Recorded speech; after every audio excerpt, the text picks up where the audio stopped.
Sa kabila ng madilim na kalangitan at malakas sa pagbuhos ng ulan, minamaneho ni Yan ang kotse. Gagarahin na siya. Ramdam niya ang sakit ng kaniyang tiyan. Kailangan niya nang makarating sa bahay bago pa lumala ang kanyang pakiramdam. Habang binabaybay ang madilim na kalsada, bigla siyang napadiin sa preno ng sasakyan. Agad niya itong inihinto sa gitna ng kalsada. Doon sa harapan ng kanyang mga ilaw, isang lalaking walang malay ang nakahandusay sa basang semento. Agad siyang bumaba ng kotse. Hindi alintanang malamig na ulan na dumikit sa kanyang mga balat. Lumapit siya sa lalaki, lumuhod at sinuri ito. Napansin niyang may pulso pa ito. Mahina, pero naroon. Kinabahan si Yan. Anong dapat niyang gawin? Iiwan na lang ba niya ito sa gitna ng ulan? O tutulungan niya ito? Kahit hindi niya alam kung sino ito o kung anong panganib ang maaaring dala nito sa kanya. O baka naman ang lalaking ito ang magbabago sa kanyang buhay.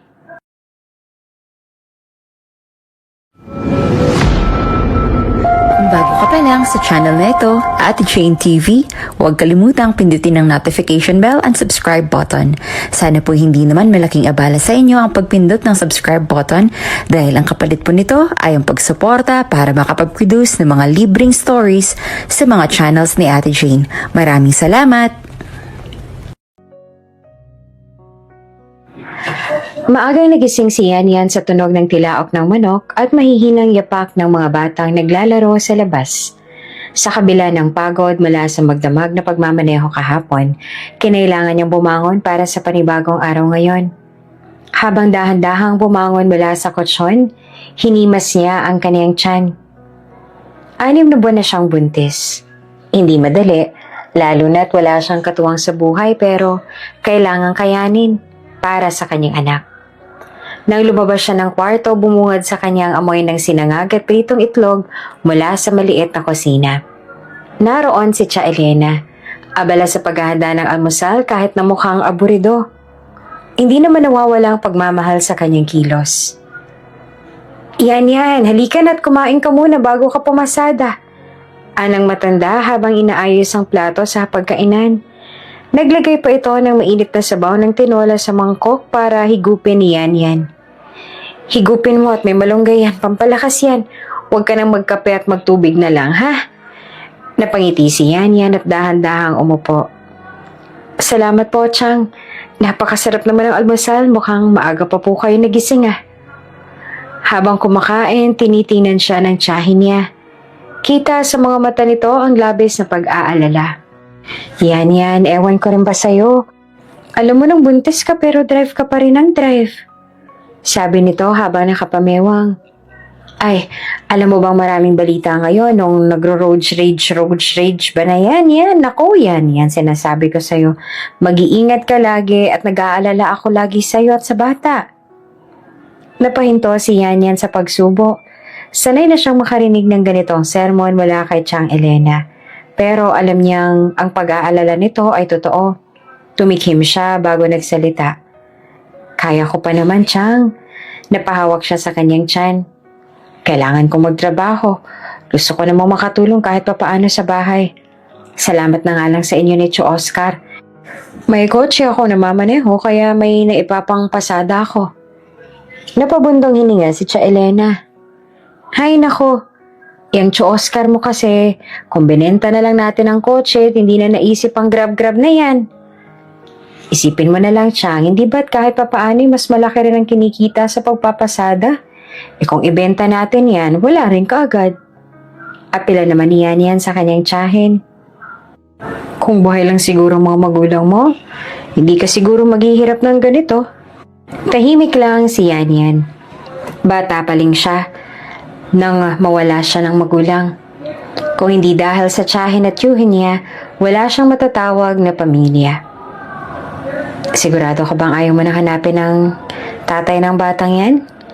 Tanong ni Tia Elena. May bahid na pag-aalinlangan sa tinig. Agad na umiwas ang tingin si Yan at kinuha ang kanyang sweldo sa bag. Iniabot niya ito sa tiyahin. Ito po pala, Tiang, ang bag ko sa bahay. Napailing si Tia Elena at ibinalik ang pera sa kanya. Nako, wag na. Yan. Ipunin mo na lang yan para sa panganganak mo. Saglit siyang natigilan. Totoo namang may naitabi na siya, pero gusto pa rin niya makatulong kahit papaano. Alam niya hindi siya tunay na anak ni Tia Elena, pero kailanman ay hindi siya pinabayaan nito. Kaya sa abot ng kanyang makakaya, gusto niyang suklian ang kabutihang ipinakita nito sa kanya. Sige na po, Chang. Aniya, may naitabi naman na ako para sa akin. Susweldo naman po ako ulit sa katapusan. Alam ni Tia Elena na hindi niya mapipilit ang pamangkin. Kaya, nagbuntong hininga na lamang siya. Oo, siya yan. Basta mag-iingat ka, ha? Tumango si Yan at ngumiti bago nagpaalam para magsimula na ng kanyang trabaho. Maagang bumiyahe si Yan sa Maynila. Kahit na may katandaan ng sasakyang gamit niya, malakas pa rin ang makina nito at sapat na para pang araw-araw niyang pasada. Unang pasahero niya ay isang babaeng papasok sa opisina. Hindi ito nag-atubiling magbigay ng papuri. Alam mo, miss, ang sipag mo naman, ang galing. Kahit buntis nagtatrabaho ka pa rin. Sabi ng babae, habang ini-scroll ang cellphone nito. Ngumiti naman si Yan. Para po sa baby ko. Iba-iba ang naging reaksyon ng kanyang mga pasahero. May ilan na hanga sa sipag niya, ngunit may ilan ding hindi naiwasang magtaas ng kilay. Minsan, may sumakay sa kanya na isang matandang lalaki. Halos hindi ito makapaniwala nang makita siyang buntis at nagmamaneho. Ano ba yan? Babae na nga ang driver, buntis pa. Dapat nasa bahay ka na lang, hindi ganito. Puna ng matanda, habang umiiling-iling pa. Napatingin na lamang si Yan sa rearview mirror. Masama ang tingin ng matanda at parang dismayado na may babaeng nagmamaneho. At buntis pa. Nasaktan si Yan sa narinig pero hindi na lang siya sumagot. Wala siyang oras para makipagtalo. Ang mahalaga, ginagawa niya ito para sa kanyang anak. Habang lumilipas ang araw, ramdam ni Yan ang bigat ng kanyang katawan.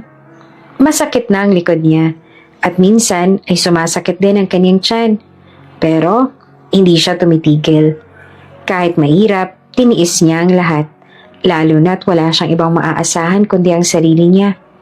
Sa loob ng kanyang kotse, sandali siyang huminga ng malalim. Tiningnan niya ang teleponong nasa dashboard kung may bagong booking.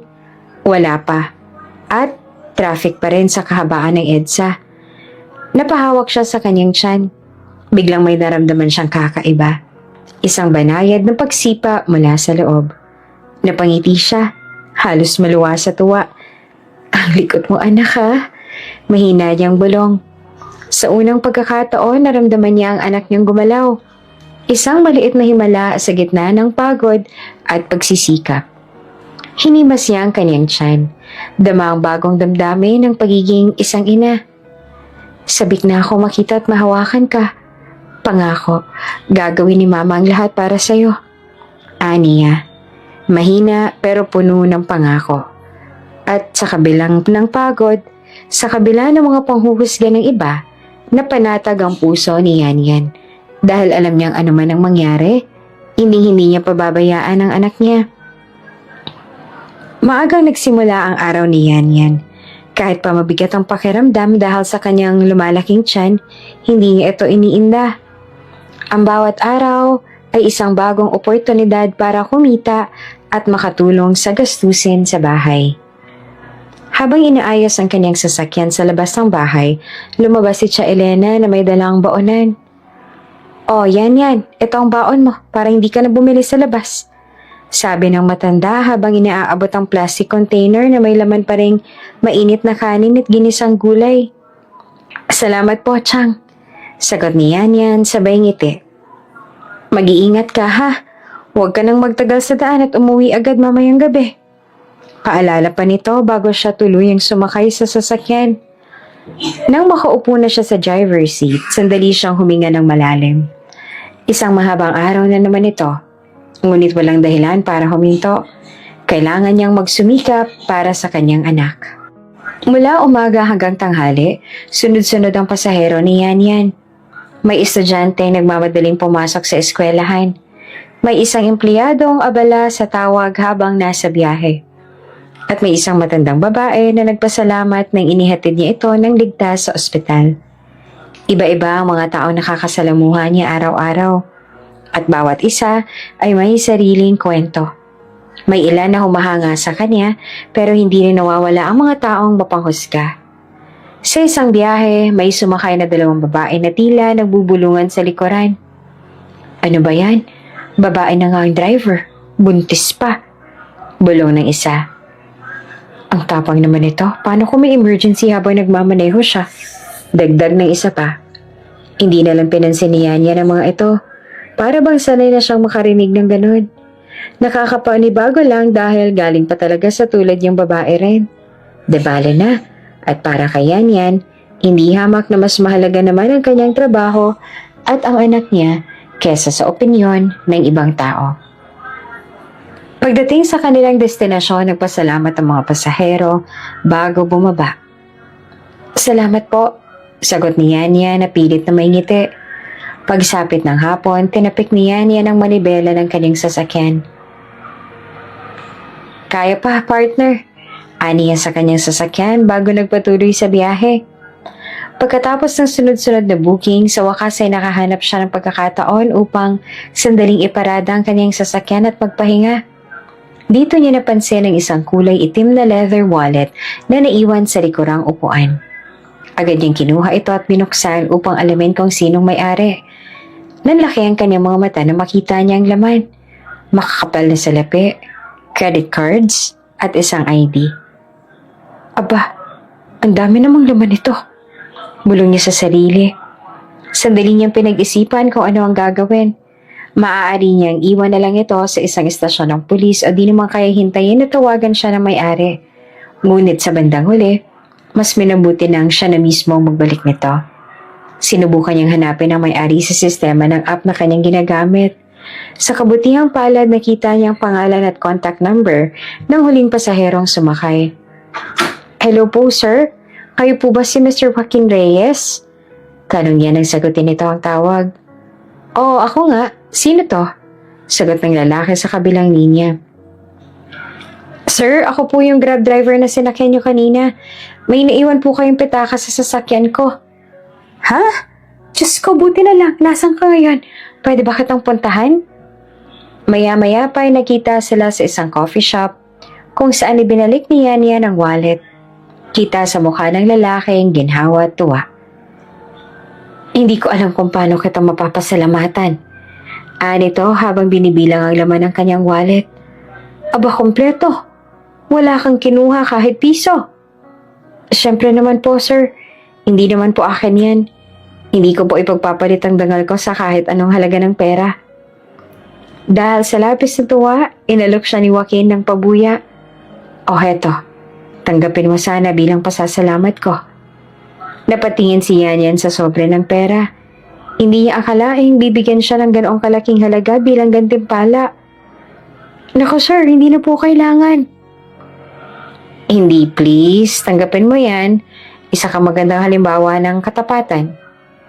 Dahil sa pangungulit ng lalaki, sa huli tinanggap rin ni Yan ang reward. Pero higit sa pera, mas mahalaga para sa kanyang dangal at integridad. Hindi nagtagal, kumalat ang balita tungkol sa kabutihang ginawa ni Yan. Nakarating ito sa mismo opisina ng Grab Philippines. Isang linggo matapos ang insidente, nakatanggap siya ng tawag mula sa isang kinatawan ng kumpanya. Good afternoon po, Ma'am Yan.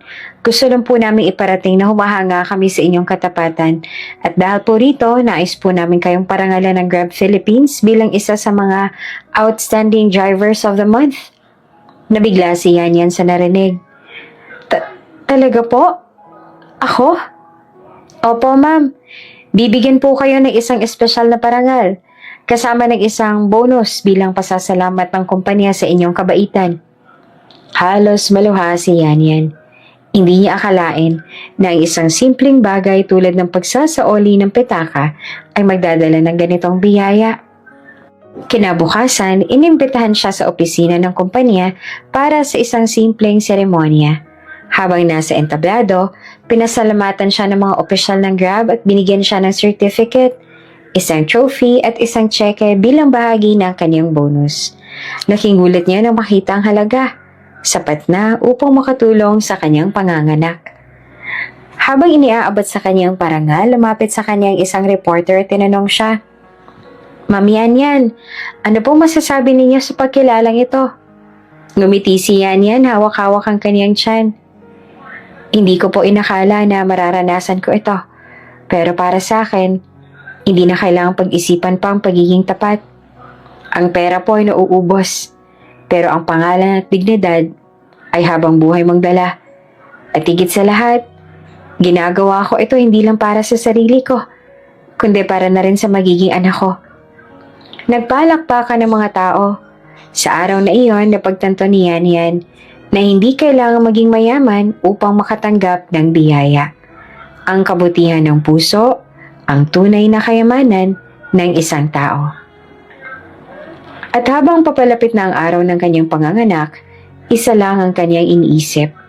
Walang ibang kayamanang hihigit pa sa pagiging isang mabuting ina para sa kanyang anak. Sa loob ng isang engranding ballroom sa isang 5-star hotel, nagtipon-tipon ng mahahalagang personalidad sa mundo ng negosyo. Mga kilalang investors, executives, at business tycoons ang dumalo sa isang espesyal na seremonya.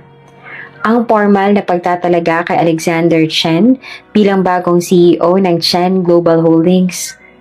Nakatayo sa harapan si Alexander, matangkad, matikas at may otoridad sa kanyang tindig. Suot niya ang isang custom-made na navy blue suit, kompleto sa cufflinks na may tatak ng kanilang pamilya at sa likod niya ay may malaking logo ng kanilang kumpanya, isang simbolo ng tagumpay at legacy na itinayo ng kanyang ama. Habang binibigkas ng host ang kanyang pangalan, isang mahinang ngiti ang sumilay sa kanyang labi. Ito na ang simula ng isang bagong kabanata sa buhay niya.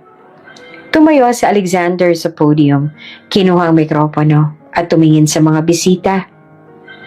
Mahigpit niya hinawakan ng papel kung saan nakasulat ang kanyang talumpati, pero sa huli, hindi niya ito binasa.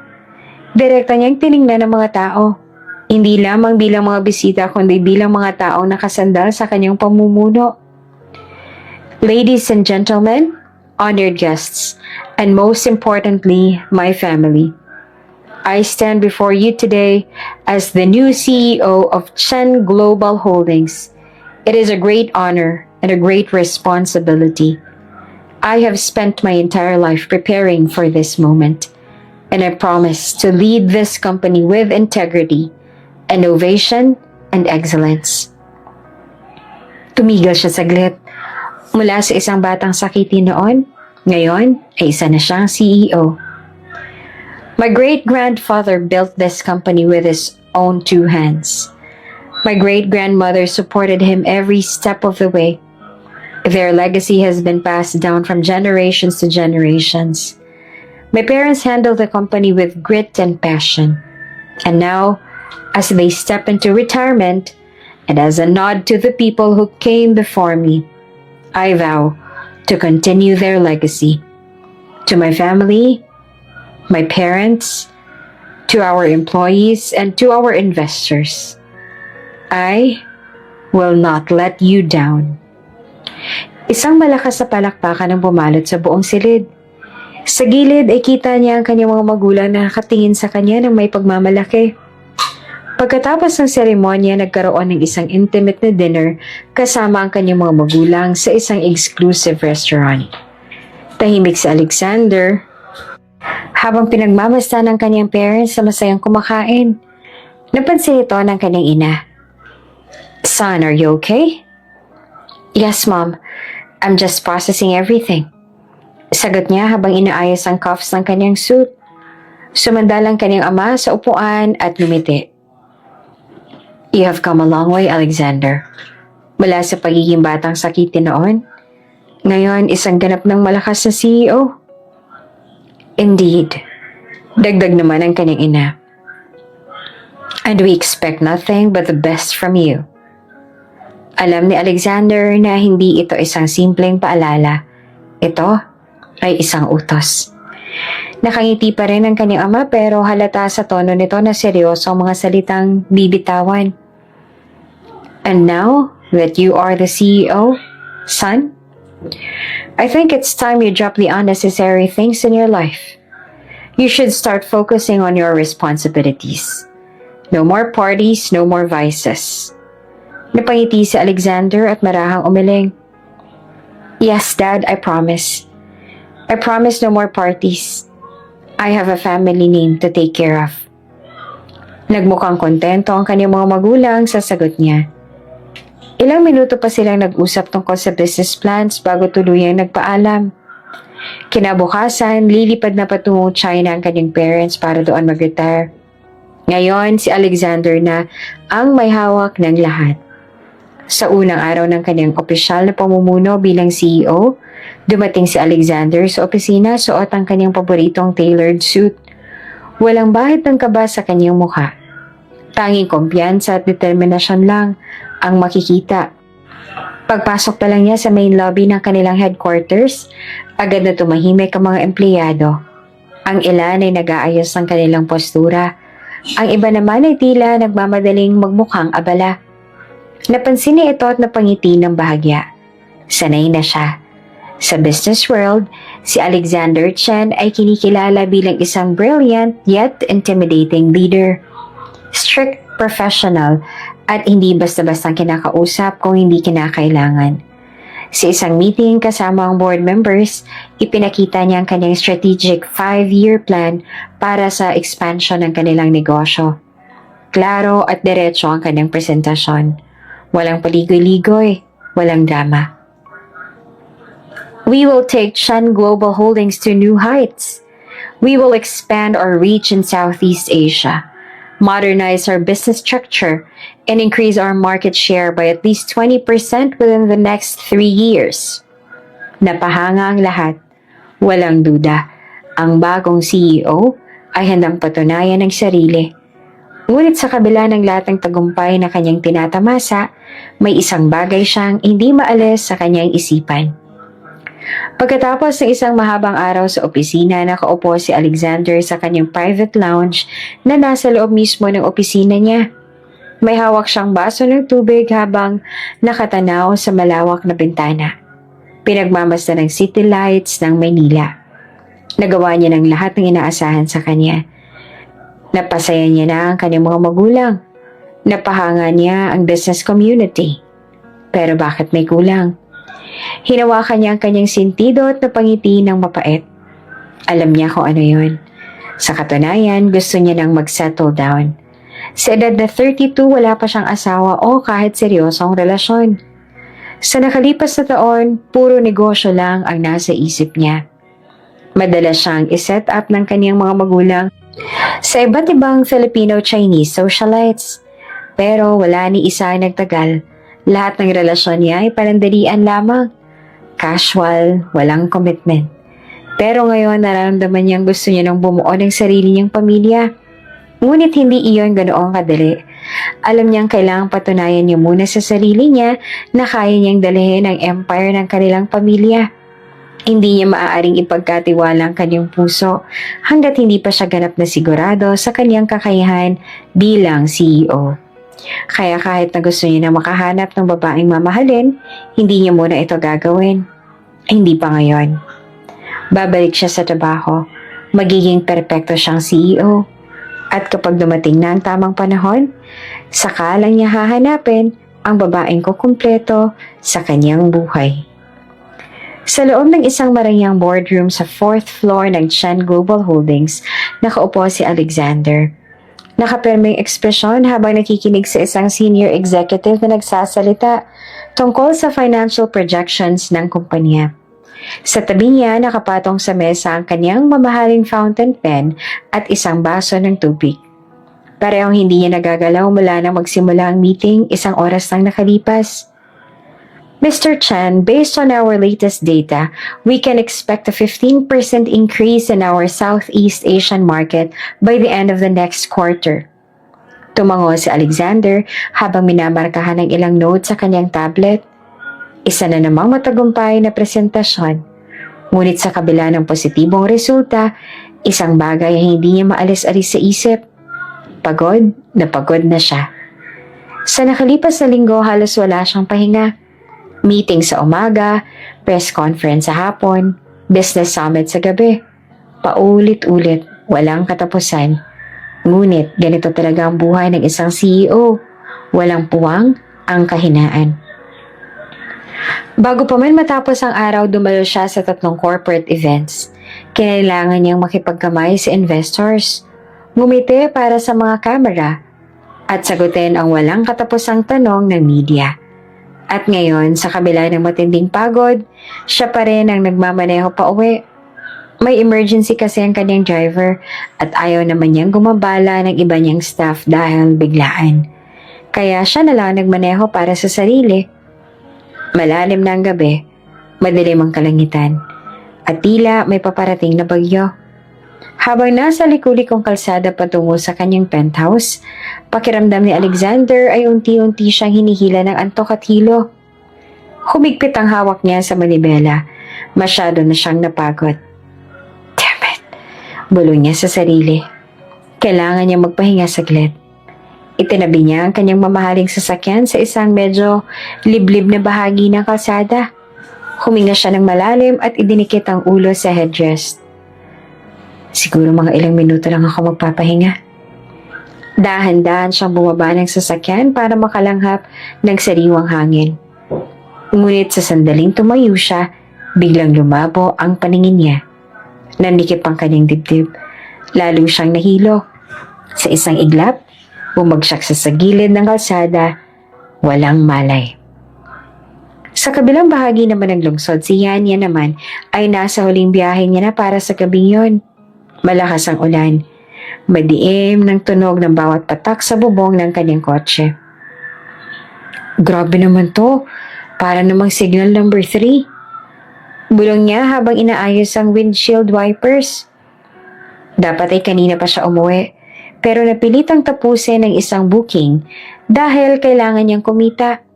Ngayon, ramdam niya na ang sakit sa kanyang tiyan. Hinimas niya ang kanyang tiyan habang patuloy na nagmamaneho. Kaya pa, baby. Uwi na tayo. Habang binabaybay niya ang kalsadang halos wala nang dumadaan dahil sa malakas na ulan, bigla siyang napadiin sa preno. May aninaw nakahandusay sa gilid ng kalsada. Isang lalaki. Walang malay. Mabilis na isinara niya ng hazard lights ng kotse at bumaba. Walang pakialam kahit bumagsak ang ulan sa kanya. Nanginginig ang mga kamay niya habang lumapit sa lalaking nakahandusay. Matangkad ito, nakasuit at halatang isang mayamang tao. Sir? Pagtawag ni Yan. Marahan niyang tinapik ang lalaki sa balikat pero hindi ito gumagalaw. Kinuha niya ang cellphone at tinawagan ng ospital. Habang nag-ring ang phone, idinikit niya ang mga daliri sa leeg ng lalaki. Salamat sa Diyos at may pulso pa ito. Kinabahan na si Yan dahil hindi niya alam ang gagawin. Hello? Emergency? May lalaki po rito sa may... Pero bago pa siya matapos magsalita, biglang may narinig siyang ugong ng helicopter sa itaas. Kasabay nito ay paparating pang ambulansya at ilang private cars. Para bang isang eksena sa pelikula. Napaatras si Yan. Ano to? Sino ba tong lalaking to? Iyon ang kanyang naisip dahil sa kanyang mga nakita. Mabilis na bumaba ang ilang lalaki mula sa mga sasakyan. Pawang naka-black suit, halatang ito ay mga security personnel. Isa sa kanila ang lumapit sa kanya. Miss, anong nakita mo? Lalo siyang kinabahan. Pero pinilit niyang maging kalmado. Nagmamaneho lang ako. Nakita ko siya nakahandusay kaya tinawagan kong ospital. Grab driver lang ako. Parang sinisiyasat siya ng tingin nitong lalaki. Pero makalipas ang ilang sandali, tumango ito. Salamat sa tulong mo. Kami nang bahala rito. Mabilis na lumapit ang medics at sinimula ng pag-aasikaso kay Alexander. Doon lang napagtanto ni Yan na nabasa siya ng ulan, nanginginig at sobrang stress niya na. Napansin ng isang medik ang kalagayan ni Yan Yan. Buntis siya at basa na rin dahil sa ulan. Mukhang masama ang pakiramdam. Miss, okay ka lang? Napakurap si Yan Yan. Oo, okay lang ako. Pero hindi kumbinsido ang medik. Mukhang you're in distress ah. Halika na, sumama ka sa amin sa ospital. Ay, hindi na po. Agad niyang tinanggihan. Ayos lang po ako. Pero biglang kumirot ang tiyan niya. Napahawak siya sa tiyan niya at napasinghap. Nagkatinginan ng mga medik. Sumama ka na. Mahalaga rin ang kalagayan mo at ang baby mo. At bago pa siya makatangging muli, sumama na siya sa ambulansya. Sa loob ng ambulansya, tahimik si Yan Yan habang nakaupo sa gilid. Sa kabilang dulo ng sasakyan, nakahiga ang lalaking natagpuan niya, si Alexander. Hawak-hawak ang tiyan niya. Bakit siya nadamay sa lahat ng to? Nagsimula lang siya ng araw bilang isang simpleng grab driver. Pero ngayon, kasama na siya sa isang sitwasyon na hindi niya maintindihan. Habang tumatakbo ang ambulansya papunta sa ospital, isang tanong lang ang nasa isip niya. Sino ba talaga ang lalaking to?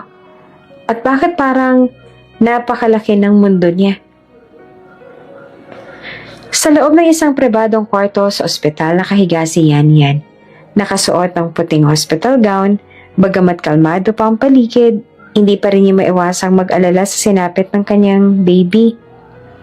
Biglang bumukas ang pinto at pumasok si Tia Elena. Baka sa mukha matinding pag-aalala. Naku anak, baka kung ano nang nangyari sa'yo. Agad siyang lumapit sa kamay ni Yan Yan. Hawak-hawak ang malamig niyang kamay. Anong ginagawa mo rito sa ospital? Napabuntong hininga si Yan Yan. Alam niya mag-aalala ng gusto ang tiyahin niya. Pero wala siyang magawa, kundi ang ipaliwanag. Chang, okay lang ako. Huwag kang masyadong mag-alala. Pero, hindi kumbinsido si Tia Elena. Tinignan niya ang hospital gown ni Yan Yan at lalong lumalim ang kanyang kunot noong tingin. Kung okay, Yan Yan, bakit ganyan ang suot mo? May masakit ba sa'yo? Ano bang nangyari? Bago pa man siya makasagot, biglang lumapit ang doktor na naka-white coat at may hawak na clipboard. Ma'am, ire-require po namin ng full check-up si Miss Yan Yan. Kanina kasi nireklamo niyang pananakit ng tiyan kaya kailangan natin siyang may ultrasound para matiyak na nasa maayos na kondisyon ng baby niya. Nalaki ang mga mata ni Tia Elena. Aba, teka. Teka lang, bakit sumasakit ang tiyan mo? Ano ba kasi ang nangyari at napadpad ka rito sa ospital? Doon na nagdesisyon si Yan Yan na ikwento ang buong pangyayari. Kung paano niya natagpuan ang lalaking walang malay sa kalsada at kung paano siyang nadala sa ospital. Matapos mapansin ng mga medic na mukhang in distress siya at kung paano siyang napasama sa ambulansya. Habang nagkukwento si Yan Yan, hindi naman makapaniwala si Tia Elena. Naku naman Yan Yan, ano bang napasok mo? Buti na lang at walang masamang nangyari sa'yo. Aba, kung lalo ka pang napasama sa sitwasyong yan, ay ewan ko na lang talaga. Napangiti ng bahagya si Yan Yan. Dahil sa pag-aaburido ng kanyang tiyahin, sanay na siya sa ugali nito. Pero may kaba pa rin siyang nararamdaman para sa kalagayan niya at ng kanyang baby. Biglang bumukas ang kortina na humihiwalay sa kama niya at sa ibang bahagi ng kwarto. Pumasok ang isa pang doktor at isang nurse, dala ang ultrasound machine. Sisimulan na po natin ang pag-check. Huminga ng malalim si Yan Yan habang nilalagyan ng malamig na gel ang kanyang tiyan. Nang ilagay na ang probe sa kanyang tiyan, tumutok siya sa screen. Naghihintay ng kahit anong senyales na ayos lang ang kanyang baby. Pagkatapos ng ilang minuto, tumango ang doktor. Mabuti naman, maayos ang kalagayan ng baby mo, Miss Yan Yan. Napaluha siya sa ginhawa. Pero agad din itong napalitan ng kaba nang seryosong tinignan siya ng doktor. Ngunit, dugtong na to. Kailangan mo nang magpahinga. Masela ng pagbubuntis mo. Ang trabaho mo bilang grab driver ay hindi naligtas para sa iyo at sa baby mo. Nagpumigla si Yan Yan mula sa pagkakahiga. Pero Doc, Hindi namang ganong kabigat ang trabaho ko. Nakaupo lang naman ako buong araw. Umiling ang doktor. Nakaupo ka nga pero lagi kang nasa biyahe. Laging nadadala sa traffic. Laging nasa panganib. Mas makakabuti kung makapagpahinga ka na lang. Kung hindi ka sumunod, at in case na lumala ang stress mo, i-require kita ng bed rest. Parang bombang sumabog ang balita sa isip ni Yan. Pero, paano po ako mabubuhay kung titigil ako sa trabaho? Tumingin sa kanya si Tia Elena, halatang concern pero may halong inis. Aba yan. Ilang beses ko nang sinabi sa'yo na itigil mo na yung kakagrab mo. Hindi mo na kailangang pahirapan ang sarili mo. Napayuko si Yan. Alam niya namang tama ang tiyahin niya. Pero, hindi ganun kadali ang lahat. May ipon siya. Pero alam niyang hindi iyon sasapat para sa lahat ng gastusin niya. Lalo na sa panganganak niya. Ang doktor naman ay matigas sa kanyang payo. Miss Yan, you have to decide. Your baby's safety should come first. Hindi na siya nakaimik. Matapos ang check-up, naisipan ni Yan na magtanong sa nurse na nag-aasikaso sa kanya. Miss, kamusta na po pala yung lalaking dinala rin dito? Sumagot ang nurse habang nag-aayos ng records. Yun ba? Na-overfatigue lang siya pero ayos na raw siya ngayon. Nagtaas ng kilay si Tia Elena. Aba, sino bang yung lalaking yun? Bago pa man sila makapagtanong, bumukas ang pinto at pumasok ang isang babaeng nakasuot ng corporate attire. Matangkad ito, may suot na salamin, at halatang isang professional. Lumapit ito kay Yan at marahang ngumiti. Good evening, ako po si Miss Victoria Cruz, secretary ni Mr. Alexander Chen. Napakurap si Yan. Alexander Chen? Sino yun? Bulong niya sa kanyang sarili. Nagpatuloy sa pagsasalita ang babae. Ako po yung personal na pinadala ni Mr. Chen para magpasalamat ho sa tulong niyo sa kanya. Iniabot ng sekretary ang isang sobre na halatang naglalaman ng pera. Bilang pasasalamat, nais po namin ibigay ito sa inyo. Nagulat si Yan. Ay naku, hindi na po. Hindi po ako tumulong dahil may hinihintay akong kapalit. Ngumiti naman si Victoria pero hindi niya binawi ang sobre. Please, kunin na po ninyo ito. Alam namin na hindi madali ang sitwasyon ninyo ngayon. Nag-alinlangan si Yan. Pero lalo lang siyang naguluhan nang biglang iabot sa kanya ni Victoria ang isang calling card. If you ever need help, don't hesitate to call this number. Bago pa siya makasagot, biglang sumingit si Tia Elena. Naku, Yan. Huwag kang basta sasama sa kung sino man yan. Napatingin lang si Yan sa calling card. Hindi niya alam kung dapat pa siyang matuwa o magduda. Sa kabilang bahagi ng ospital, sa isang pribadong kwarto, nakahiga naman si Alexander. Tahimik habang nakikinig sa report ng kanyang secretary. Sir, okay na po. Naibigay na natin ang tulong sa babaeng tumulong sa inyo. Tumango lamang si Alexander. Hindi niya na maalala ng husto ang mukha ng babae. Pero alam niyang may utang na loob siya rito. Napaisip siya. Sino kaya ang babae? Nagpatuloy ang sekretary at tila may pag-aalinlangan. Sir, may isang bagay pa po kayong dapat malaman. Tumingin si Alexander kay Victoria. Ano yun? Huminga ng malalim ang sekretary bago sumagot. She's pregnant. And I heard she's having a hard time. I figured you should know at baka gusto niyo pa siyang tulungan. Natigilan si Alexander. Napatingin siya sa kawalan. May kung anong bumigat sa dibdib niya. Bakit parang may kakaibang pakiramdam siyang nararamdaman tungkol dito? At sa unang pagkakataon matapos ang matagal na panahon, isang bagay ang hindi niya maintindihan. Mula nang ipayo ng doktor na wag na siyang magtrabaho bilang grab driver, mas lalong nahirapan si Yan sa araw-araw. Hindi lang dahil sa kawalan ng trabaho, kundi pati na rin sa iniisip niyang magiging gastusin sa kanyang panganganak. Paano na ako? Tanong niya sa sarili habang nakaupo sa kama. Hawak ang kanyang tiyan. Wala siyang ibang mapagkukunan ng pera. May ipon nga siya. Pero hindi sapat para matustusan ang mga buwan panggastusin bago siya manganak. Samantalang si Tia Elena, kahit nag-aalok na ng tulong, alam niyang maraming binabayaran. Tuition ng mga pinsan niya, bayad sa bahay at iba pang gastusin sa pamilya. Ayaw niyang maging pabigat. Dahil dito, napagpasyahan niyang ipaarkila na lamang ang sasakyang ginagamit niya bilang grab driver. Nang sa ganitong paraan, kahit wala siyang kita sa pagmamaneho, may pumapasok pa rin kahit kaunting income. Ngunit kahit anong gawin niyang pagtitipid, ramdam niya ang hirap ng buhay. Samantala, mula nung gabing mailigtas siya ni Yan Yan, hindi na mawala sa isip na Alexander ang babae. Habang nakaupo siya sa opisina niya, iniisip pa rin niya ang nangyari.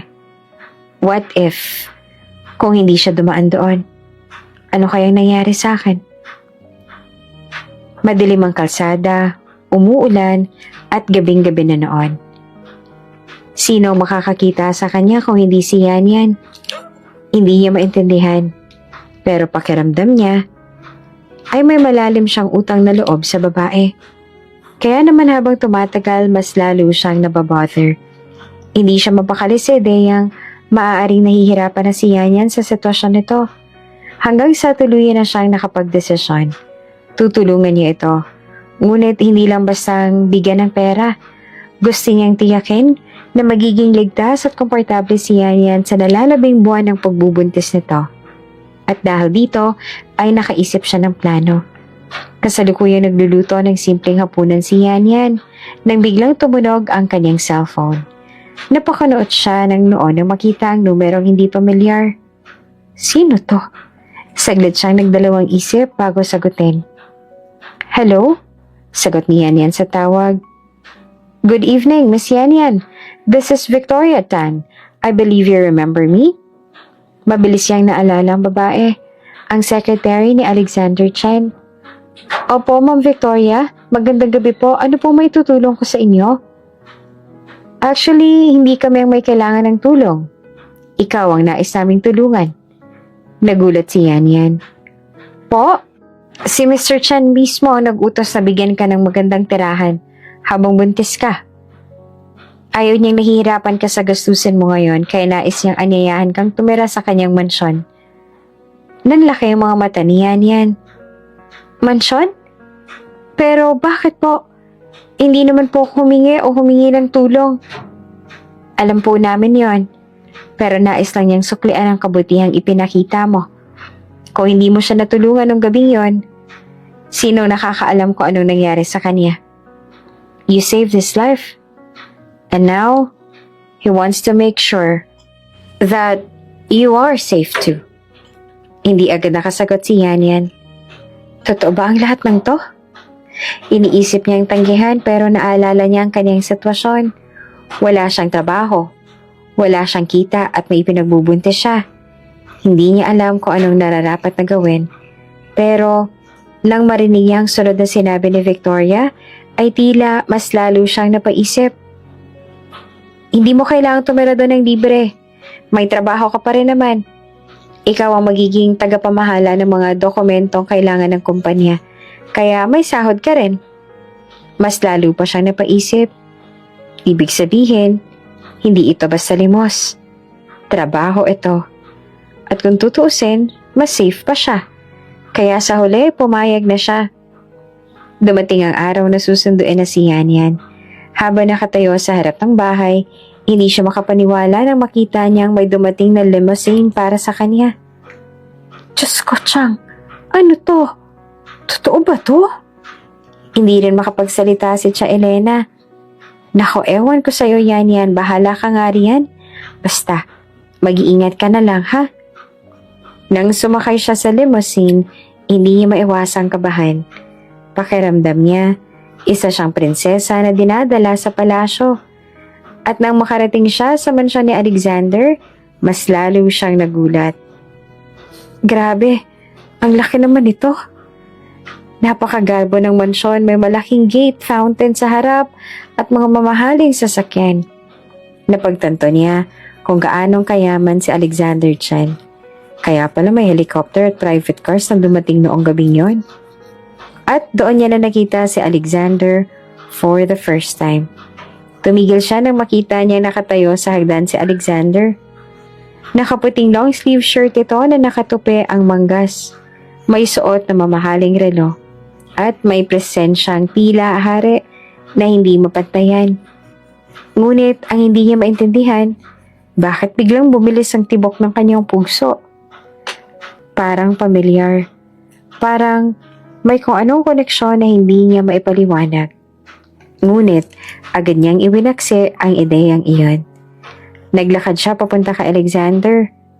Paglapit niya, yumuko siya bilang tanda ng respeto. Sir, hindi ko po alam kung paano ko kayo mapapasalamatan. Malaking tulong po ito sa akin. Ngumiti si Alexander. Isang bihirang ngiti na hindi niya madalas ginagawa. Hindi mo kailangang magpasalamat. I just want to make sure that you are safe. Kapalit ng pagtulong mo sa akin the other night. You've pretty much saved my life. Napatango si Yan Yan. Babayaran ko ito kapag kaya ko na. Umiling si Alexander. Hindi mo kailangang bayaran. Ang importante nasa mabuti kang kalagayan. Mas lalo siyang natouch sa sinabi nito. At bago umalis si Alexander para bumalik sa opisina, nagbili nito kay Victoria. Ikaw nang bahala kay Yan Yan.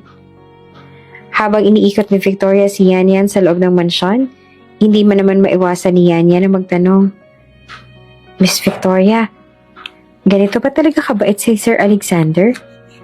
Talaga bang tumutulong siya ng ganito sa ibang tao? Napangiti si Victoria. Matulungin talaga si Sir Alexander at mabait siya kahit seryoso at istrikto. Pero alam mo, sandaling huminto si Victoria tila nag-iisip kung sasabihin ba niya o hindi. Ikaw lang inuwi niya sa mansyon na to. Natigilan si Yan Yan. Ako lang? Tumango si Victoria. Oo, ikaw lang. At sa hindi niya maipaliwanag na dahilan, tila may kung anong bumundol sa puso ni Yan Yan. Bakit parang may kakaiba? At bakit tila may kung anong hindi niya maalala? Para lang akong panaginip. Itong unang pasok sa isip ni Yan Yan habang nakaupo siya sa isang malambot na upuan sa loob ng isa sa napakalawak na opisina. Sa tabi niya, may mga neatly arranged flowers at mga papeles na kailangan niyang ayusin para sa kumpanya ni Alexander Chan. Hindi niya kailanman naisip na mapupunta siya sa ganitong sitwasyon. Ilang linggo pa lamang nakalipas, habang bumabiyahe siya sa ulan bilang isang Grab driver, iniisip niya kung paano niya matatapos ang buwan nang hindi nauubusan ng pera. Pero ngayon, nandito siya. Nasa isang ingrandeng mansyon, nagtatrabaho bilang isang personal assistant at higit sa lahat, walang problema ang kanyang kalagayan bilang isang buntis. Sa totoo lang, hindi naman ganun kahirap ang kanyang trabaho. Ang tanging responsibilidad niya lang ay ayusin ang mga papeles. I-check ang mga schedule at checking nasa ayos ang mga dokumento na kailangang permahan ni Alexander sa mansyon. Walang stress, walang traffic, at higit sa lahat, walang matinding pagod. Masaya rin siyang mabait ang mga staff sa mansyon. Kahit noong una ay nahihiya siya, kalaunan ay natutunan niyang makisama. Miss Yan Yan, gusto mo ng juice? Tanong ng isa sa mga kasambahay. Ay, nakakaya naman po. Pwede naman akong kumuha. Huwag na po, ma'am. Kasama po sa trabaho namin yon. Huwag kayong mahihiya. Kayo po ang bisita rito. Pero, hindi naman po ako bumisita. Nagtatrabaho rin ako dito. Kasi po, kayo lang ang ibang trato ni Sir Alexander. Napaatras pa ang kilay ni Yan Yan. Ano pong ibig niyo sabihin? Iba po talaga kayo, ma'am. Si Sir hindi basta-basta nagpapapasok yun ng kahit sino, lalo na sa loob ng mansyon. Saglit siyang natigilan. Bakit nga ba? Oops! May break muna. Gusto mo bang ma-shoutout dito sa channel ni Ate Jane? Mag-comment lang ng lesson you learned from the latest story uploaded. Dahil pipili kami ng isang best comment of the day para i-shoutout sa susunod na upload. Kaya huwag kalimutang mag-iwan ng lesson you learned after you watch this video. Maraming salamat! Shoutout nga pala kay Marlinda Silvano from Mindanao. Maraming salamat sa pakikinig.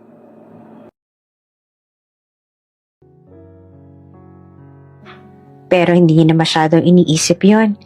Sa ngayon, masaya na siya na magaan ang trabaho niya at wala siyang dapat na ipag-alala. Madalas ay abala si Alexander sa trabaho. Laging may meeting, may conference call o di naman kaya ay lumalabas para dumalo sa mga business summits. Pero kapag nasa mansyon ito, hindi niya maiwasang mapansin kung paano ito sa labas ng opisina. Hindi lamang bilang isang CEO, kundi bilang isang normal na tao. Minsan may mga pagkakataong nagkakasalubong sila sa hallway. Good morning, sir. Good morning, Yan. Kamusta ka? Lagi siyang tinatanong nito ng kamusta siya. Kung maayos ba ang kalagayan niya, kung may kailangan ba siya. At sa bawat pagkakataon na nagkakausap sila, unti-unti nakikita ang ibang side ni Alexander. Isang taong maalaga, matulungin, at higit sa lahat, hindi mahirap pakisamahan. Isang gabi nagpaalam si Victoria na may aasikasuhin sa labas kaya si Alexander mismo ang nagdala ng mga dokumento sa kwarto ni Yan. Kakatapos lang niyang maligo noon at nakaduster lang siya, kaya nagulat siya nang biglang may kumatok. Yan. Nang marinig niya ang boses ni Alexander, nataranta siya. Sandali lang po. Mabilis niyang pinatuyo ang kanyang buhok at inayos ang sarili bago binuksan ang pinto. Nakita niya si Alexander. Nakatayo ito sa may pintuan, hawak ang ilang folders. Pasensya ka na, mukhang nakaisorbo ako. Ay hindi po sir, ano po yan? May ilang mga papeles na kailangan kong pirmahan at baka gusto mong i-review muna bago ko i-submit bukas. Kinuha niya mga dokumento at sumagot. Sige po, babasahin ko. Ito. Salamat yan. Bago ito lumayo, sayot pa siyang tiningnan ni Alexander. Nakakainggit ka. Napatigil siya. Po? Kasi parang kahit anong sitwasyon mo, nakukuha mo pa rin umiti. Biglang bumalis ang tibok ng puso niya. Napayuho siya at naramdaman niyang namula ang kanyang pisngi. Bago pa siya makasagot, lumakad na si Alexander palayo. At hindi niya na maipaliwanag ang dahilan. Pakiramdam niya ay may kung anong sumiklab sa loob ng kanyang dibdib. Habang lumilipas ang mga araw, mas lalong naging madalas ang pag-uusap nila Alexander. Minsan habang nakaupo siya sa garden, abala itong lumapit at tabihan siya. Ang ganda ng panahon ngayon. Opo sir, ang sarap nga po huminga ng sariwang hangin. Hindi mo na ako kailangang tawaging sir. Just call me Alexander. Napatingin siya dito at nag-alangan. Pero nakakahiya po. No, I insist. Dito sa bahay ko, hindi ako boss. Just call me Alexander. Hindi niya alam kung bakit pero may totoong kung anong init ang gumagapang sa kanyang mukha. Okay po, Alexander. Ngumiti ito. See? Hindi naman mahirap, diba? Minsan, isang gabi habang abala si Yan sa pagsasaayos ng ilang papeles sa opisina ni Alexander, bigla itong lumabas mula sa kwarto nito. Mukhang pagod. Napakaraming meeting ngayong araw. Napatingin si Yan dito. Stress po ba kayo? Gusto mo po ng kape? No, I'm fine. Pero salamat sa alok mo. Umupo ito sa isang upuan malapit sa kanya. Saka pinagpasan ng ginagawa niya. Ang sipag mo sabi niyo po, tulungan ko kayo. Siyempre, gagawin ko po ng maayos. Napangiti naman si Alexander. Buti ka pa, masipag. Ako, gusto ko na lang magbakasyon. Natawa si Yan. Di magbakasyon po kayo. Kung pwede lang. Kasi po, work ng work. Baka po tumanda kayong binata niyan. Nagulat siya nang biglang natawag ni Alexander. Isang malakas, totoo at malayang tawa iyon. Diyos ko, yan. Ikaw lang talaga yata makakapagsabi sa akin ng ganyan. Hindi niya alam kung bakit pero pakiramdam niya, mas lalo siyang naging komportable sa presensya ni Alexander. At habang magkasama silang nagtatawanan, may kung anong kakaibang pakiramdam sa loob niya. Isang pakiramdam na hindi niya inakalang muling mararamdaman niya. Isang bagay na tila matagal niya na nakalimutan, ang kilig. Sa paglipas sa mga araw, naging mas close pa sina Yan at Alexander. Nagsimula sila maging komportable sa isa't isa. Mula sa simpleng palitan ng ngiti hanggang sa mga hindi inaasahang pag-uusap na umabot ng ilang oras. Ngunit kahit anong pilit nilang itago, may isang bagay silang hindi maamin. Unti-unti nang nahuhulog ang loob nila sa isa't isa.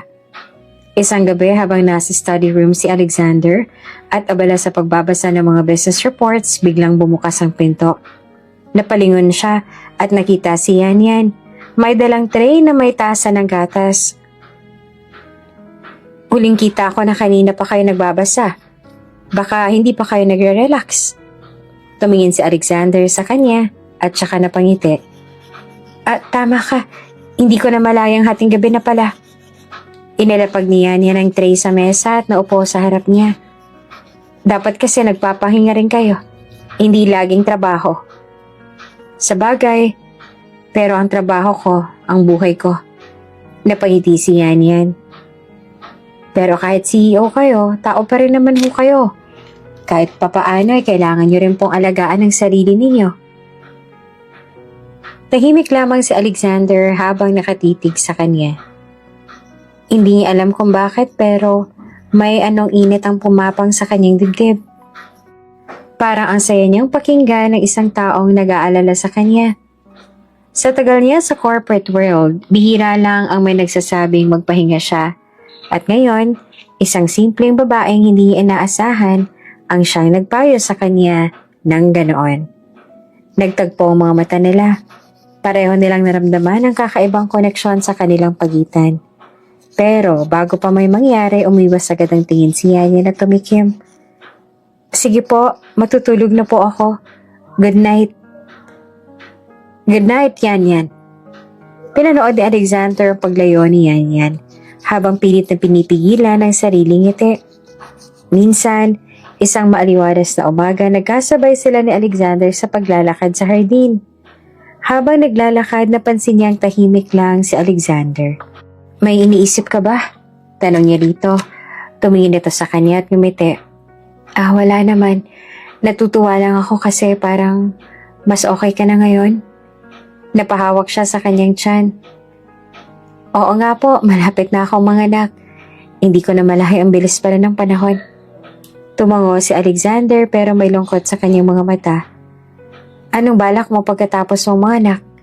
Saglit siyang natahimik. Ang usapan nila noon ay aalis na siya pagkatapos manganak, ngunit bakit parang ayaw pa niyang umalis? Ngumiti siya ng bahagya. Hindi ko pa po alam.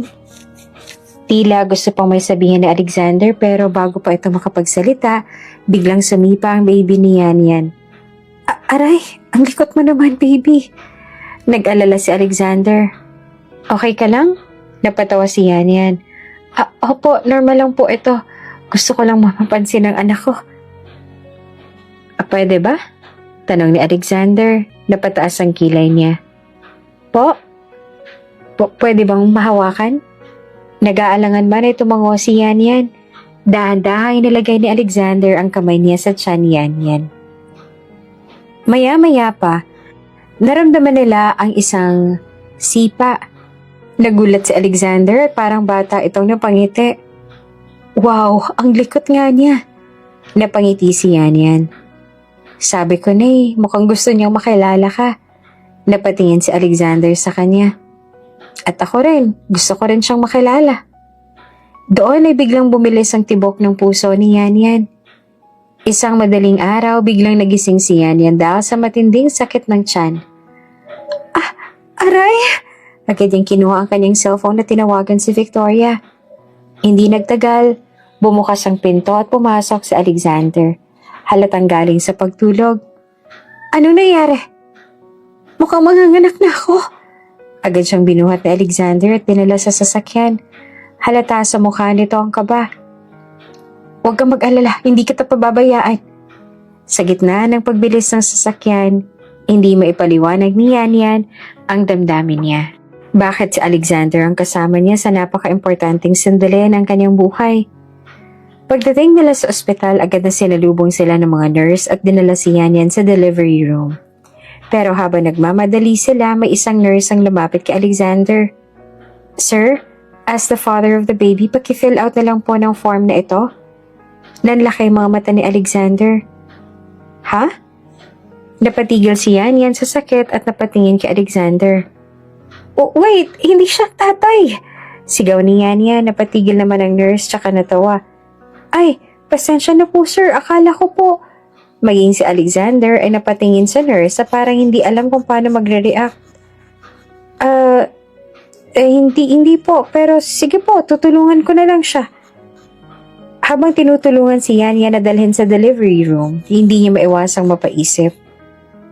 Bakit hindi ko agad tinanggi? Bakit parang okay lang sa akin? Iyon ang naisip ni Alexander. Matagal ang naging panganganak ni Yan. Habang naghihintay sa labas si Alexander, hindi niya maiwasang kabahan. Bakit pa parang sobrang siyang nag-aalala? Bakit pa parang hindi lang isang empleyado ang inaantay niyang mga anak? Lumipas ang ilang oras, tsaka lumabas ang doktor. Sir, successful po ang delivery. Malusog po ang baby boy. Biglang napahinga ng malalim si Alexander. Parang nabunutan siya ng tinik. Agad siyang lumapit sa nursery room. At doon niya nakita ang isang maliit na sanggol na mahimbing natutulog sa loob ng incubator. At doon niya naramdaman ang isang bagay na hindi niya inaasahan. Isang koneksyon. Hindi ko alam kung bakit. Pero parang may espesyal akong nararamdaman sa batang to. Bulong ni Alexander sa kanyang sarili. Pagkalipas ng ilang araw, pinayagan na ring lumabas si Yan sa ospital. Ayon sa napagkasundoan noon, dapat ay aalis na siya sa mansyon matapos niyang mga anak. Pero habang inihahanda niya ang kanyang mga gamit, dumating si Alexander. Anong ginagawa mo? Inaayos ko lang po ang mga gamit ko. Aalis na rin po kasi ako. Biglang nagbago ang ekspresyon ni Alexander. Bakit ka aalis? Kasi po, yun naman po ang kasunduan natin, di ba? Tanong niya, pero may bahid ng lungkot sa boses. Tumingin lang sa kanya si Alexander bago dahan-dahang umiling. Hindi na yun ang kasunduan natin. Napatingin siya rito, naguguluhan. Manatili ka muna rito. At least hanggang sa makabawi ka. Napakurap siya. Bakit? Napahinga ng malalim si Alexander at saka tumingin sa kanya. Dahil ayoko pang mawala kayo rito. At doon ay tuluyan ang bumilis ang tibok ng puso ni Yan. Lumipas ang ilang buwan at mabilis na lumaki ang anak ni Yan. Mula sa isang maliit at mahina pang sanggol, ngayon ay isa na siyang malusog at masayahing bata na palaging kinagigiliwan ng lahat sa mansyon.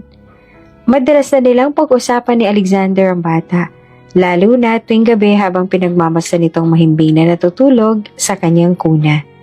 Sa tingin ni Yan, napakalaking swerte ng anak niya. Kahit walang ama, hindi ito lumaking kulang sa pagmamahal. Pero ang hindi alam ni Alexander, isang kasinungalingan ang bumabalot sa kwento ng ama ng bata. Isang gabi, naupo naman si Yan sa veranda ng mansyon habang buhat-buhat ang kanyang anak. Tahimik na sumunod si Alexander. May dalang 2 baso ng mainit na tsaa. Puwitan na naman tayo nito. Pabirong sabi ni Alexander habang iniaabot ang isa sa kanya. Napangiti si Yan at tinanggap ang inumin. Salamat, bossing. Umupo naman si Alexander sa tabi niya. At pareho nilang pinagmasdan ng bata ang himbing nasa kanyang duyan. Alam mo, hindi ko alam kung bakit. Pero parang may espesyal na koneksyon ako sa batang to. Biglang sabi ni Alexander. Saglit na natigilan si Yan. Bakit mo nasabi yan? Napabuntong hininga si Alexander. Ewan ko. Basta parang gusto ko siyang alagaan. Napangiti si Yan. Pero kasabay noon ang bigat sa kanyang dibdib. Siguro kasi hindi mo pa siya nakikilala ng lubos. Hindi mo pa nakikilala ang totoo niyang ama. Biro niya, sabay tawa para pagaanin ng usapan. Speaking of, sabat naman ni Alexander, biglang seryoso ang tono. Bakit hindi mo pa siya hinahanap? Hindi ba dapat nandito siya para sa inyo? Natigilan si Yan. Nagkunwari siyang abala sa pag-aayos ng lampin ng kanyang anak. Busy kasi siya. Break na rin naman kami. Pero nasa abroad pa, hindi makauwi dahil sa mga papeles. Tumango si Alexander, tila naniwala naman. Kaya pala ikaw lang mag-isa. Pero sana bumalik siya kaagad.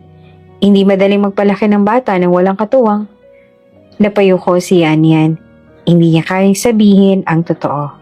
Makalipas ang 2 taon, noon isa lang siyang ordinaryong catering staff sa mga malalaking events. Naiimbitahan siya sa iba't ibang parties ng mayayaman dahil sa kanyang husay sa trabaho. Isang gabi ay na-assign siya sa kanilang isang malaking masquerade ball sa isang marangyang hotel. Ang mga bisita, mga elite, kilalang pamilya sa negosyo, politiko at mga sikat na personalidad.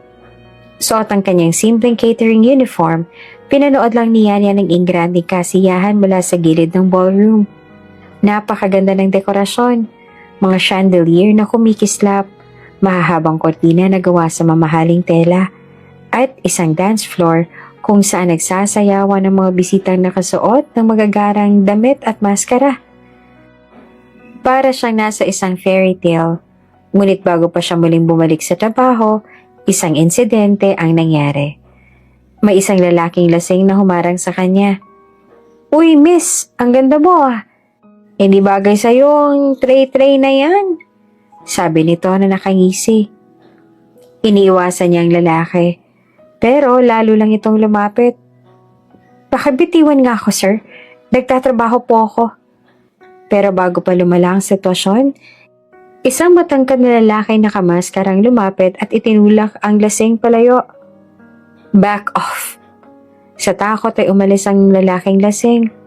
Laking pasalamat ni Yan sa estrangherong tumulong sa kanya. Hindi niya ito nakilala dahil sa maskara. Pero may kakaibang aura ito. Parang hindi lang basta ordinaryong bisita. Matapos ang insidente, nagkausap sila ng estranghero. Hindi ka na dapat bumalik sa loob. Maraming lasing na pwedeng manggulo sa'yo. Pero may trabaho pa po ako. Sasamahan na lang kita sa labas, at least safe ka. Hindi niya alam kung bakit, pero parang komportable siya sa presensya ng lalaki. Naglakad-lakad sila sa labas ng ballroom at nag-usap. Isa raw itong negosyante na napilitang umattend sa party kahit hindi niya gusto ang mga ganitong okasyon. Nagkainuman sila sa bar ng hotel at sa hindi inaasahang pagkakataon, pareho silang nalasing. At sa gabing yon, nagkamali sila. Kinabukasan, nagising si Yan sa loob ng isang hotel room. Nasa tabi niya ang lalaki, pero nakadapa ito at hindi niya makita ang mukha. Nanginginig ang kanyang mga kamay habang dahan-dahang bumangon siya mula sa kama. Hindi niya kayang harapin ang estranghero. Hindi niya kayang tanggapin na may nangyari sa kanila. Sa sobrang gulat at hiya, agad siyang umalis. Hindi na muling binalikan pa ang lalaking yon. Lumipas ang ilang linggo at napansin niya ang kakaibang pagbabago sa kanyang katawan. Buntis siya. Wala siyang ideya kung sinong ama ng kanyang dinadala. Hindi niya alam kung saan hahanapin ang lalaking yon dahil hindi niya malang nakuha ang pangalan nito. At dahil sa kahihiyan, ipinagsabi na lang niya na iniwan siya ng nobyo, na ang ama ng bata ay nasa abroad at hindi na nakabalik. Habang nakaupo sa veranda kasama si Alexander, hindi niya maiwasang mapaisip sa mga alaala na nakaraan. Walang alam si Alexander sa totoong kwento, At mas pinili niyang manatili sa kasinungalingan dahil ayaw niyang mabago ang pagtingin nito sa kanya. Maya-maya lumingon siya kay Alexander at nagtanong, "Bossing, bakit niyo nga ba ako tinutulungan ng ganito?" Tumingin ito sa kanya at ngumiti. "Kasi gusto kong tumulong. At saka gusto ko ring makita kung paano siyang lumaki."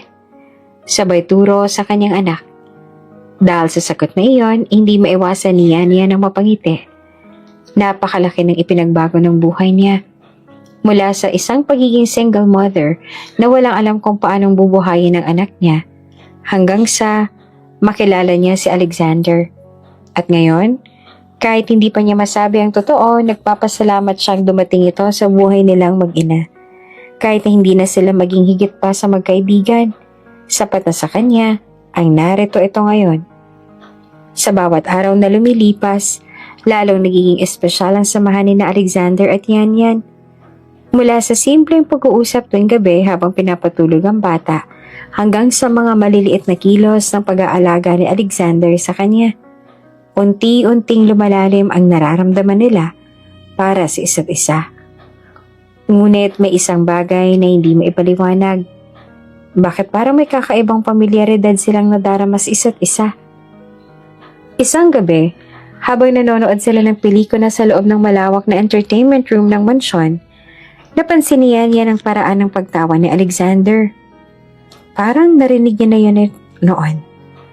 Dahan-dahan siyang lumingon dito. Tiningnan niya ang mukha nito. May kung anong bumubulong sa kanya na matagal niya na ito nakilala. Napansin ni Alexander ang tingin ni Yan Yan at ngumiti ito. "Bakit ganyan ang tingin mo? May dumi ba ako sa mukha?" Napakurap si Yan Yan. Wala, may naalala lang ako." Ngunit hindi niya masabi kung ano. Sa isa pang pagkakataon, habang nag-aayos sila ng mga lumang gamit sa attic ng mansyon, aksidenteng may nahulog na lumang maskara mula sa isang kahon. Pinulot ni Alexander at tiningnan. "Masquerade mask?"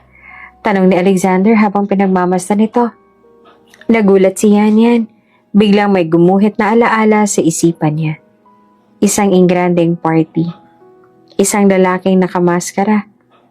Isang gabing hindi niya malilimutan. Mabilis siyang napalunok. Imposible. Siya kayang lalaking yun? Habang patuloy silang bumubuo ng kanilang tahimik at masayang mundo sa mansyon, isang hindi inaasahang pangyayari ang yayanig sa kanilang buhay. Bigla na lang bumalik mula sa China ang mga magulang ni Alexander. Walang pasabi, walang abiso. Isang hapon, habang nasa sala si Yan Yan kasama ang kanyang anak, isang sunod-sunod na pagbusina ang narinig mula sa labas. Sumilip siya sa bintana at nakita ang isang convoy ng magagarang sasakyan na pumapasok sa bakuran. Maya-maya pa pumasok sa mansyon ang isang matandang lalaki na naka-business suit at isang babaeng eleganteng naka-kipaw, ang mga magulang ni Alexander. "Alexander, my son!" Masiglang bati ng kanyang ina, ngunit kita sa kanyang mga matang pagtataka nang makitang mag-ina sa loob ng mansyon. Napatingin si Alexander kay Yan Yan bago naglakad palapit sa kanyang mga magulang. "Mom? Dad, bakit bigla kayo nandito?" Tumingin ang kanyang ama kay Yan Yan na nag-aalala ang buhat ng kanyang anak. "At sino sila?" Humingi ng malalim si Alexander bago ngumiti at marahang hinawakan ang kamay ni Yan Yan. "Mom, Dad, pinapakalala ko sa inyo ang aking girlfriend si Yan Yan at ang kanyang anak, na itinuring ko na ring akin." Nakita ni Yan Yan kung paanong umangat ang kilay ng ina ni Alexander, ngunit mabilis nitong tinakpan ang kanyang reaksyon ng isang formal na ngiti. "Girlfriend?" Tanong nito na tila inisa-isa pa niyang inaral mula ulo hanggang paa. Tumango si Alexander. "Yes, Mom. At gusto kong ipaalam sa inyo na mahalaga sila sa akin." Bagaman hindi nagreklamo ang kanyang ina, ramdam ni Yan Yan ang pag-aalinlangan nito. Samantala, nakangiti lamang ang ama ni Alexander ngunit tila tahimik na nagmamasid. Si Yan Yan naman hindi maiwasang kiligin. Hindi niya akalaing tatawagin siyang girlfriend ni Alexander sa harap ng mga magulang nito. Ngunit sa kabila ng saya, hindi niya maiwasang makaramdam ng kaba. Parang may paparating na bagyo. Makalipas ang ilang araw, isang hindi inaasahang tawag ang natanggap ni Yan Yan. Mula ito sa ina ni Alexander. Yan Yan, gusto sana kitang makasama sa isang Chinese restaurant bukas. Gusto kitang makilala ng mas mabuti. Dahil hindi naman ito tumanggi sa relasyon nila ni Alexander, naisip ni Yan Yan na baka ito na ang pagkakataon para tuluyang tanggapin siya bilang bahagi ng pamilya. Sa umpisa, maayos ang kanilang pag-uusap. Masayang pakikitungo ng ina ni Alexander sa kanya. Napag-usapan nila ang pagiging ina, kung paanong palakihin ng bata at kung paanong napalapit si Alexander sa kanya. Ngunit habang lumalalim ang usapan, unti-unting nagbago ang tono ng kanyang biyanan. Alam mo Yan Yan, panimula nito habang mainit na ibinaba ang kanyang tasa ng tsaa. Alam kong mabuting babae ka at hindi ko minamasama ang relasyon ninyo ni Alexander. Pero may isang bagay akong dapat sabihin sa'yo. Natigilan si Yan Yan. Ano po iyon? Huminga ng malalim ang ginang.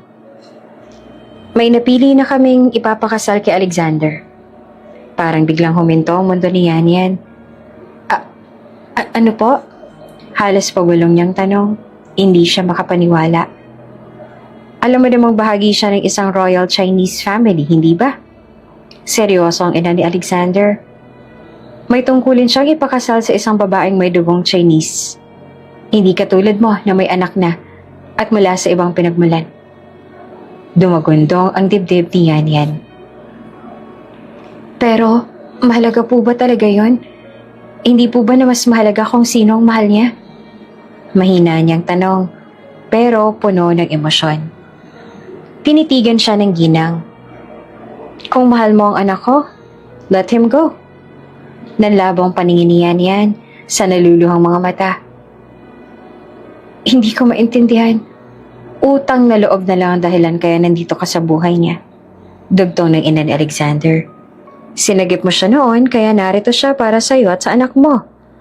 Pero hindi kayo maaaring magkatuluyan. Hindi siya magpapakasal sa napili namin hanggat nandyan ka. Maya-maya, isang sobre ang inilabas ng ginang at marahang itinulak ito sa harapan ni Yan Yan. Narito ang isang malaking halaga. Dapat ay sapat na ito para makapagsimula ka ulit ng buhay mo. Layuan mo ng anak ko. Tinitigan lang ni Yan Yan ang sobre. Hindi siya makapaniwala na nagyayari ito. Parang eksena lang sa pelikula. Pero narito siya. At ito ang realidad. Dahan-dahan niyang itinulak pabalik ang sobre.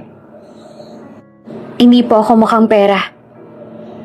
Isang malamig na ngiti ang lumabas sa labi ng ginang.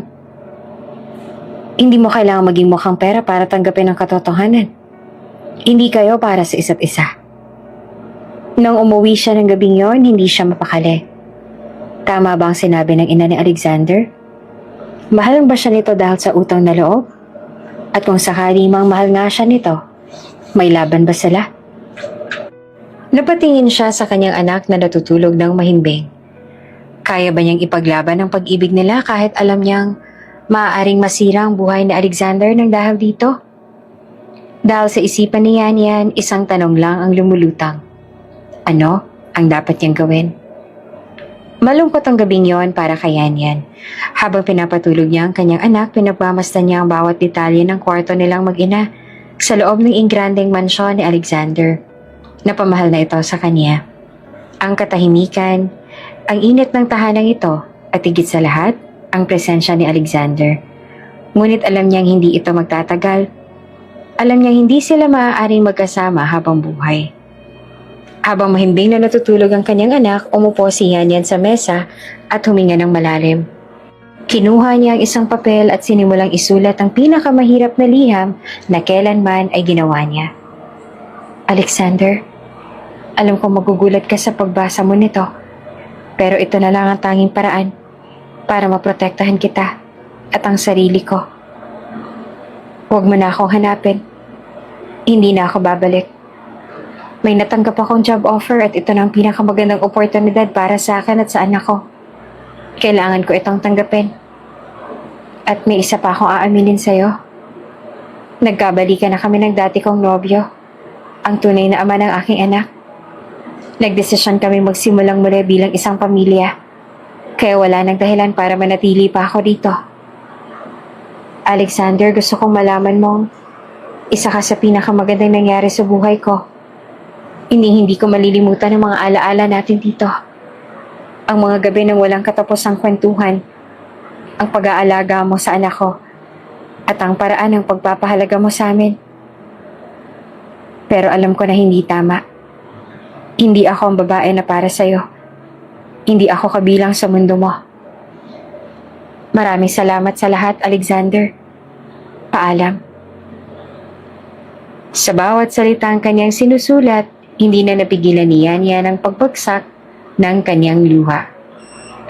Ngunit alam niyang ito ang tamang gawin. Madaling araw noon at walang kaalam-alam si Alexander na iyon pala ang huling pagkakataon na gigising siya sa parehong bahay kung saan naroon si Yan. Bitbit ang isang maliit na maleta at ang kanyang anak na mahimbing pa rin natutulog sa kanyang yakap, dahan-dahan siyang lumabas ng kwarto. Wala siyang gustong gisingin. Wala siyang gustong makita. Sa huling pagkakataon, tumingin siya sa paligid ng mansyon. Dito niya naramdaman ang kasiyahan na matagal niya nang hindi nararamdaman. Ngunit ito rin ang lugar kung saan kailangan niyang lumayo. Bago siya tuluyang umalis, ipinatong niya ang liham sa mesa ni Alexander. At tuluyan na siyang lumisan. Kinabukasan, nagising si Alexander na magaan ang pakiramdam. Hanggang sa mapansin niyang tahimik ang buong bahay. Karaniwan naririnig niya ang tawa ng anak ni Yan sa umaga o ang banayat na yapag ni Yan sa kusina. Ngunit ngayon, tila ba walang buhay ang buong mansyon. Naglakad siya pababa at napansin ang sobra sa kanyang mesa. Agad niyang kinuha iyon at binasa. Habang lumalalim ang binabasa niya, ramdam niyang parang sinasakal ang kanyang puso. Parang sinasaksak siya sa dibdib ng paulit-ulit. Nagkabalikan sila ng ama ng bata. Hindi na siya babalik. May bagong buhay na siya. Napaluhod si Alexander. Hawak ang liham habang bumagsak ang kanyang mga luha. Parang may hinila palabas sa puso niya. Hindi siya makapaniwala. Akala niya ay may nararamdaman din si Yan para sa kanya. Akala niya may laban sila. Pero mali pala siya. Dumating ang kanyang mga magulang sa sala at napansin ang bigat sa kanyang mukha. Ano na naman ang nangyari? Tanong ng kanyang ina. Hindi siya sumagot. Hinawakan ng kanyang ama ang liham na nasa kanyang kamay. Binasa niya ito saglit at isang mapait na ngiti ang lumitaw sa kanyang labi. Sabi ko na nga ba, ganyan lang talaga ang mga Pilipino. Tumingin ito kay Alexander na punong-puno ng lungkot at sakit. Nakuha niya ng gusto niya. Paggalinga, proteksyon, at tulong. At ngayon, aalis na siya. Hindi mo na siya makikita pang muli. Napailing ang kanyang ina. Kaya hindi ka maaaring pumasok sa isang relasyon sa labas ng ating lahing anak. Hindi ito para sa'yo. Hindi ito para sa pamilya natin. Pero kahit anong sabihin ng kanyang pamilya, alam ni Alexander na hindi iyon totoo. Alam niyang hindi ganoon si Yan. Alam niyang tunay ang pinagsamahan nila. Ngunit anong magagawa niya kung wala na ito? Dahil sa sakit ng pagkawala ni Yan, tila nawala na ng saysay ang lahat para kay Alexander. Wala na siyang dahilan para lumaban. Wala na siyang dahilan para sumuway. Kaya nang ipinaalala sa kanya ng kanyang mga magulang ang kasunduang kasal sa isang babaeng mula sa angka ng mga Yu, hindi na siya lumaban pa. Hindi na siya nagtanong. Hindi na siya tumutol. Kung wala na rin lang si Yan sa buhay niya, ano pang laban ang meron siya? At dumating na nga ang araw na pinakaayaw ni Alexander. Mabigat ang kanyang loob habang nakatayo sa gitna ng engranding ballroom.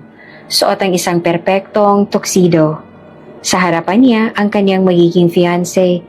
Isang babaeng halos hindi niya kilala, ngunit pinili ng kanyang pamilya para sa kanya. Tila isang malaking negosyo ang kasal na ito. Sa paligid, ang mga kasosyo sa negosyo ng pamilya Chen at Yu ay nagbabatian at nagbubunyi.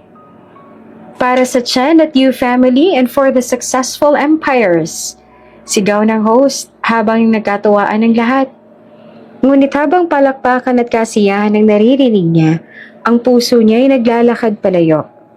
Habang mahigpit na nakahawak ka sa kanyang wine glass, iniisip niya ang isang bagay na hindi niya matakasan. Bakit ganon? Nakilala ko ng babaeng mahal ko, pero hindi ko siya maaaring makasama. At ngayon, kailangan kong pakasalan ng isang babaeng hindi ko naman mahal.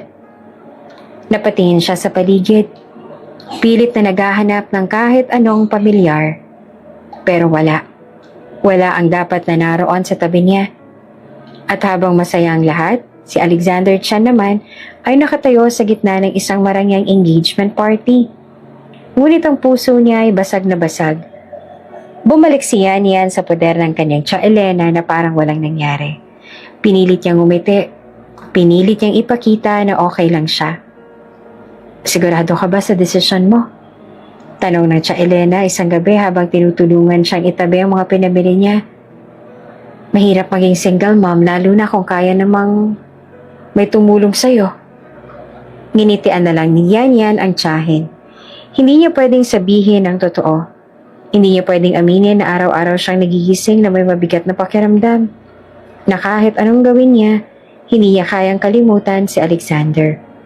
Isang gabi, habang nagpapadede siya sa kanyang anak, napansin niyang parang hindi ito kumikilos ng normal. Baby? Bulong niya habang hinahaplos ang maliit na mukha ng anak niya. Parang namumutla ito. Dumoble ang kaba niya nang mapansin niyang parang hinihingal ito. Chang! Sigaw niya. Tumatakbo palabas ng kwarto habang yakap-yakap ang anak. Tia Elena, parang may mali sa anak ko. Nataranta si Tia Elena nang makita ang pamangkin niyang umiiyak. Ang mukha ay puno ng pag-aalala. Hala, ano nangyari sa bata? Hindi ko po alam, parang hirap na hirap siyang huminga. Diyos ko, dali natin siya sa ospital. Sa bawat segundong lumilipas sa emergency room, pakiramdam ni Yan Yan ay mas lalo lang siyang hindi makahinga. Iha, kalma lang. Awat ni Tia Elena. Pero alam niyang kahit siya ay nag-aalala na rin. Ano po nangyayari sa anak ko? Halos hindi na makahinga sa pag-iyak si Yan Yan. Bakit po siya ganito? Lumapit ang doktor. Kita sa mukha nito ang seryosong ekspresyon. Kailangan natin gawin ng ibang lab test, sabi nito. Mukhang may kondisyon ng anak mo sa puso. Biglang parang may humikop ng lahat ng hangin sa paligid ni Yan Yan. Anong ibig niyong sabihin, Dok? Posible po kasing congenital heart disease ito, paliwanag ng doktor.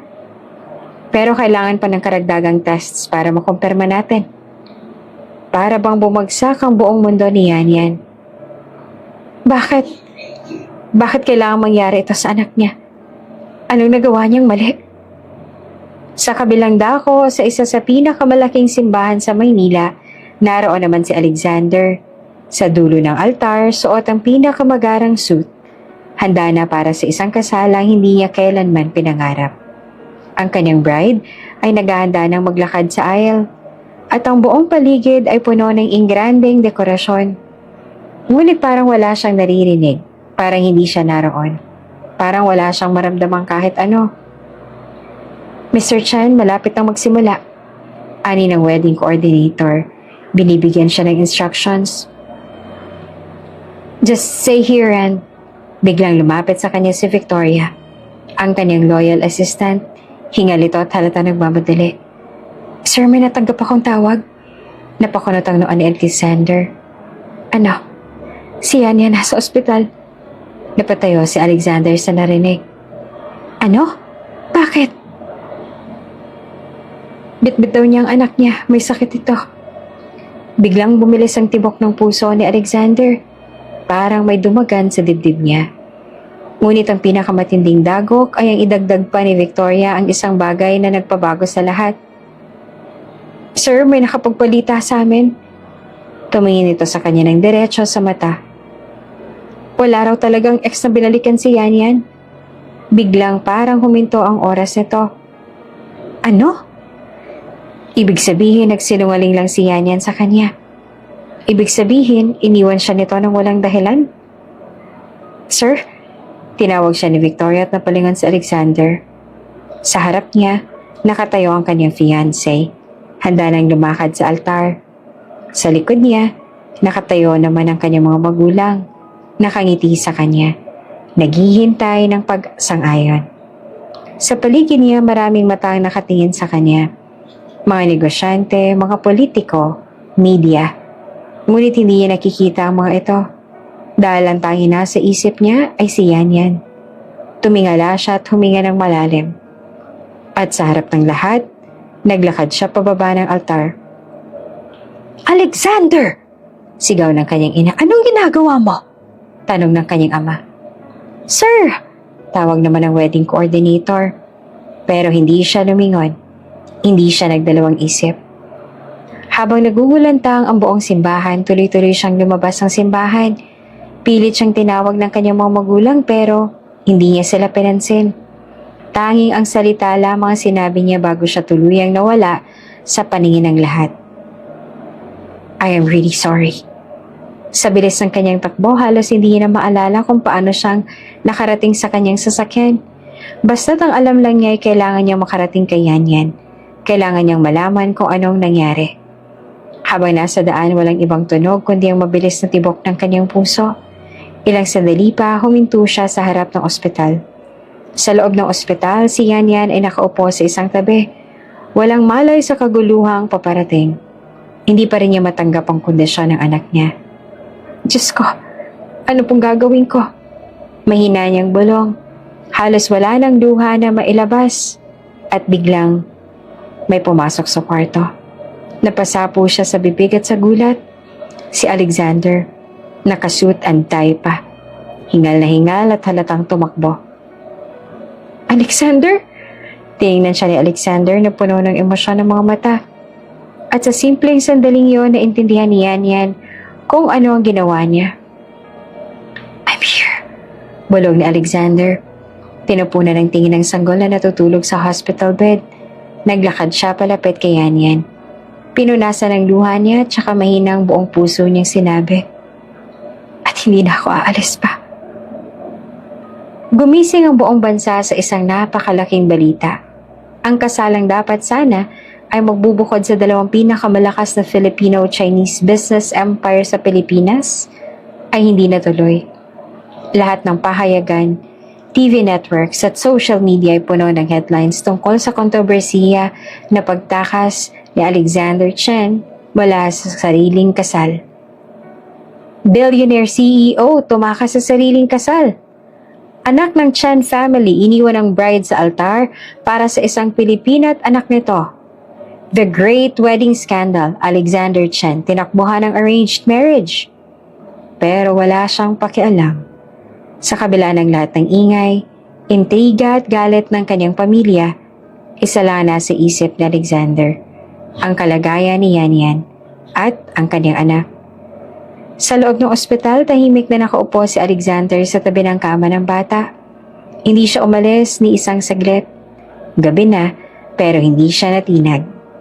Nakayuko si Yan Yan sa tabi ng hospital bed. Pinagmamasta ng kanyang anak na nakakabit sa mga dextrose at monitor. Halata sa mukha niya ang pagod, ang takot. Hindi niya akalaing darating ang araw na ganito, na ang pinakaiiwasan niyang problema ay magiging pinakamalaking laban ng buhay niya. Muli siyang tumingin kay Alexander na walang kahit anong senyales na aalis ito. "Ayusin mo ang buhay mo, Alexander." Mahinahong bulong ni Yan Yan. "Alam kong galit na galit ang pamilya mo." Pero hindi siya tinignan ni Alexander. Nanatili ito nakatutok sa bata. Tahimik at parang may malalim na iniisip. "I don't care." Sagot nito. Sa wakas, hindi ko kayang iwan kayo. Kinabukasan, dumating na ang resulta ng tests. Lumapit ang doktor sa kanila, bitbit ang medical report. Seryoso ang naging ekspresyon nito. "Handa na ba kayo marinig ang resulta?" Halos hindi naman makahinga si Yan Yan. Nararamdaman niyang hinigpitan ni Alexander ang hawak sa kamay niya. "Doc, ano pong sakit ng anak ko?" Tanong niya sa nanginginig na boses. Tumingin ang doktor kay Alexander. Sir Alexander, mukhang pamilyar kayo sa kondisyong ito. Napakunot ang noon ni Alexander. Ano ang ibig niyo sabihin? Malalim ang pagbuntong hininga ng doktor bago nagsalita. Ang sakit ng anak ni Miss Yan Yan ay isang bihira ng congenital heart disease. Sa kasalukuyang medical records ng bansa, 3 pa lamang na itatalang may kaso nito. At ang pang-4 ay si baby. Natahimik ang buong silid. Biglang bumigat ang dibdib ni Alexander. Parang may tumamang sibat sa puso niya. Congenital heart disease? Bulong niya. Nabihira lang? Tumango ang doktor. May 3 ng recorded cases sa bansa. 2 ay babae, at ang pangatlo, huminto ang doktor saglit bago dahan-dahan sinabi, Ikaw, Mr. Chen. Parang sinampal si Alexander ng katotohanan. Ang parehong sakit? Bakit pareho? Muling nagpatuloy ang doktor. Ang medical history ng pamilya ninyo ay may genetic link sa sakit na ito. Ang iyong ina at ang iyong lola ay parehong may ganitong kondisyon bago na ipasa sa iyo. At base sa aming pag-aaral, hindi ito napapasa sa ibang bata maliban na lang kung ikaw mismo ang ama. Halos mawala ng malay sa Alexander sa narinig. Ibig sabihin, anak niya ang bata. Hindi siya makapagsalita. Tumingin siya kay Yan Yan na putlang-putla. Hindi rin makapaniwala. Hindi pwedeng. Bulong ni Yan Yan. Umiiling. Alexander, paano? Sa kabila ng pagkagulat, hindi pinalagpas si Alexander ang pagkakataong malaman ng katotohanan. Gusto kong siguruhin. Mahina niyang sabi. Gusto kong magpa-DNA test. Nag-alinlangan si Yan Yan, pero alam niyang wala siyang magagawa. Kinailangan nilang malaman ang totoo. 3 araw ang lumipas. 3 araw na puno ng kaba at pananabik. Ng takot sa kung ano man ang magiging resulta. Sa 3 araw na yon, halos hindi pa umalis si Alexander sa tabi ng bata. Mas naging maalaga siya. Mas naging mapanood. Mas naging emosyonal. At nang dumating ang DNA test results, tuluyan na nagbago ang buhay nila. Sa conference room ng ospital, nakaupo si Yan Yan at Alexander sa harap ng doktor. Hawak nito ang envelope na naglalaman ng sagot sa matagal ng tanong. Dahan-dahang binuksan ito. Kinuha ang papel at binasa. Base sa resulta ng DNA test, napalunok si Yan Yan at napapikit si Alexander. Ang biological father ng bata ay si Mr. Alexander Chen. Parang bumagsak ang mundo ni Yan Yan. Parang natigil ang oras. Tumingin siya kay Alexander na tila hindi pa rin makagalaw. Alexander, bulong niya. Nanginginig ang boses. Hindi naman sumagot si Alexander. Tumingala lang ito. Hinayaang dumaloy ang luha sa kanyang mga mata. Anak niya. Anak niya ang batang akala niya hindi kanya. Anak niya ang dahilan kung bakit siya tumakas sa altar. Kung bakit hindi niya kayang iwan si Yan Yan. Anak niya. Ang bunga ng gabing hindi niya matandaan. Bumalik sila sa kwarto ng ospital at parehong tahimik. Si Yan Yan ay nakatingin sa kanyang anak. Ang puso ay punong-puno ng emosyon. Hindi niya alam kung ano ang dapat niyang maramdaman. Gulat? Takot? Saya? Tumingin siya kay Alexander na ngayon ay nakatayo sa tabi ng crib ng bata. May luhang pumapatak sa kanyang mga mata. Pero hindi siya umiiyak sa lungkot. Umiiyak siya sa sobrang pagmamahal. Dahan-dahang hinaplos ni Alexander ang maliit na kamay ng bata. Anak kita. Bulong niya at halos hindi makapaniwala. Ikaw palang matagal ko nang hinahanap. Niyakap niya ang bata ng mahigpit. Walang pakialam kung may makakita. Sa pagkakataong yon, alam ni Alexander na hindi na siya magdadalawang isip. Hindi niya na kailangang magtago. Hindi niya na kailangang sundin ang utos ng kanyang pamilya. Dahil sa wakas, alam niya na kung sino ang mahalaga sa kanya. Hindi pa man lumilipas ang emosyonal na pagtanggap ni Alexander sa kanyang anak, isang balita ang muling nagpalakas ng kaba sa dibdib ni Yan Yan. Alexander? Mahinang tawag niya habang pinagmamasdan ng binata na walang sawa sa pagyakap sa kanilang anak. Napatingin ito sa kanya. Halatang ayaw niya nang bitiwan ng bata. Ano yon? Tanong ni Alexander at bahagyang ngumiti. Huminga ng malalim si Yan bago nagpatuloy. Nandito ang mga magulang mo. Sa loob ng VIP lounge ng hospital, tahimik na nakaupo si Alexander habang katapat naman ang kanyang mga magulang. Si Yan ay nasa gilid lamang, kinakabahan.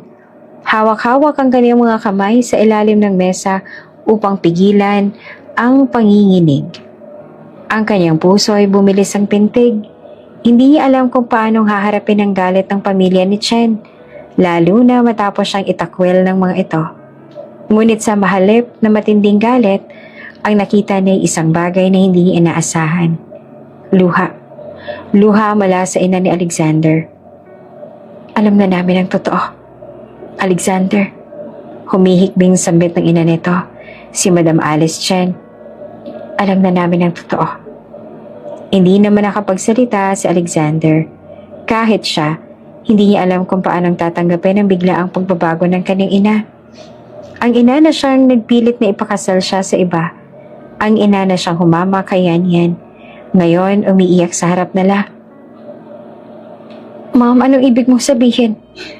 Pinunasan ni Alice ang kanyang luha, pero hindi tutuluyang tumigil sa pag-iyak.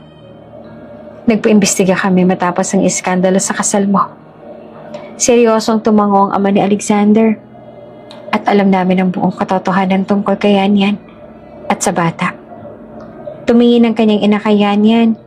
Ang mga mata ay punong-puno ng pagsisisi. Patawarin mo ako, iha. Napasinghap si Yan. Hindi niya naasahang maririnig ito mula sa ina ni Alexander.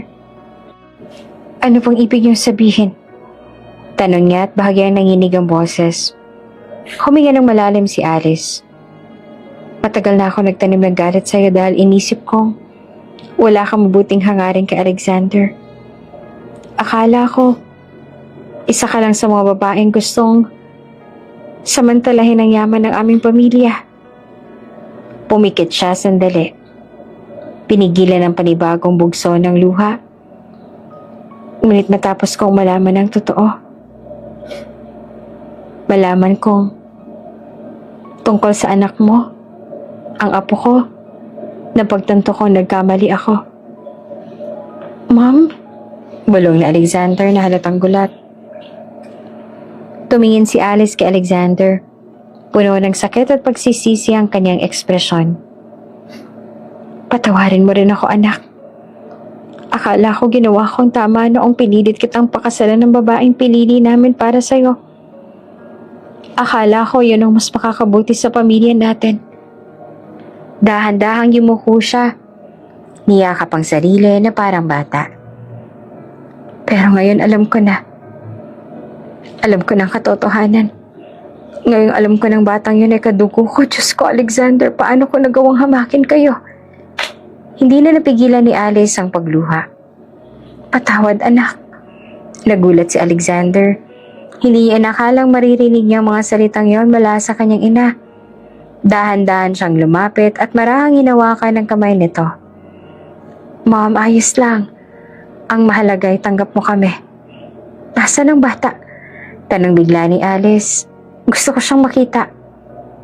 Hindi niya nag-aksay ng oras si Alexander at dinalang kanyang mga magulang sa kwarto ng ospital kung saan nakahiga ang bata. Pagpasok pa lang nila agad na lumapit si Alice sa crib. Mula sa isang matapang na businesswoman, ngayon ay isang lola na humahanga sa maliit na anghel sa harapan niya. Dahan-dahang hinaplos niya ang noon ng bata at tumulo ang kanyang luha. Apo ko. Halos hindi makapaniwala si Yan sa nakikita niya. Ang babaeng noon ay matapang at matigas ay ngayon lumalambot sa harapan ng kanyang anak. Lumapit si Alice kay Yan. Hawak ang kamay nito. Iha, mahinang sabi niya. Patawad sa lahat ng nasabi ko sa'yo noon. Mas lalo pang nangilid ang luha ni Yan. Hindi niya alam kung ano ang sasabihin. Hindi po. Ngunit hindi pa tapos si Alice. Ngayon na alam ko ng katotohanan. Gagamitin namin ng ama ni Alexander ang lahat ng yaman at koneksyon ng pamilya namin para tiyaking gagaling ang bata. Naging mabilis nga ang kilos ng pamilya Chen. Sa loob lamang ng 5 araw, nakahanap sila ng mga world-renowned medical specialists para gamutin ang sakit ng bata. Sa tulong ng kanilang yaman at impluwensya, nagdala sila ng mga eksperto mula sa iba't ibang mga bansa. Lahat ng posibilidad ay sinubukan.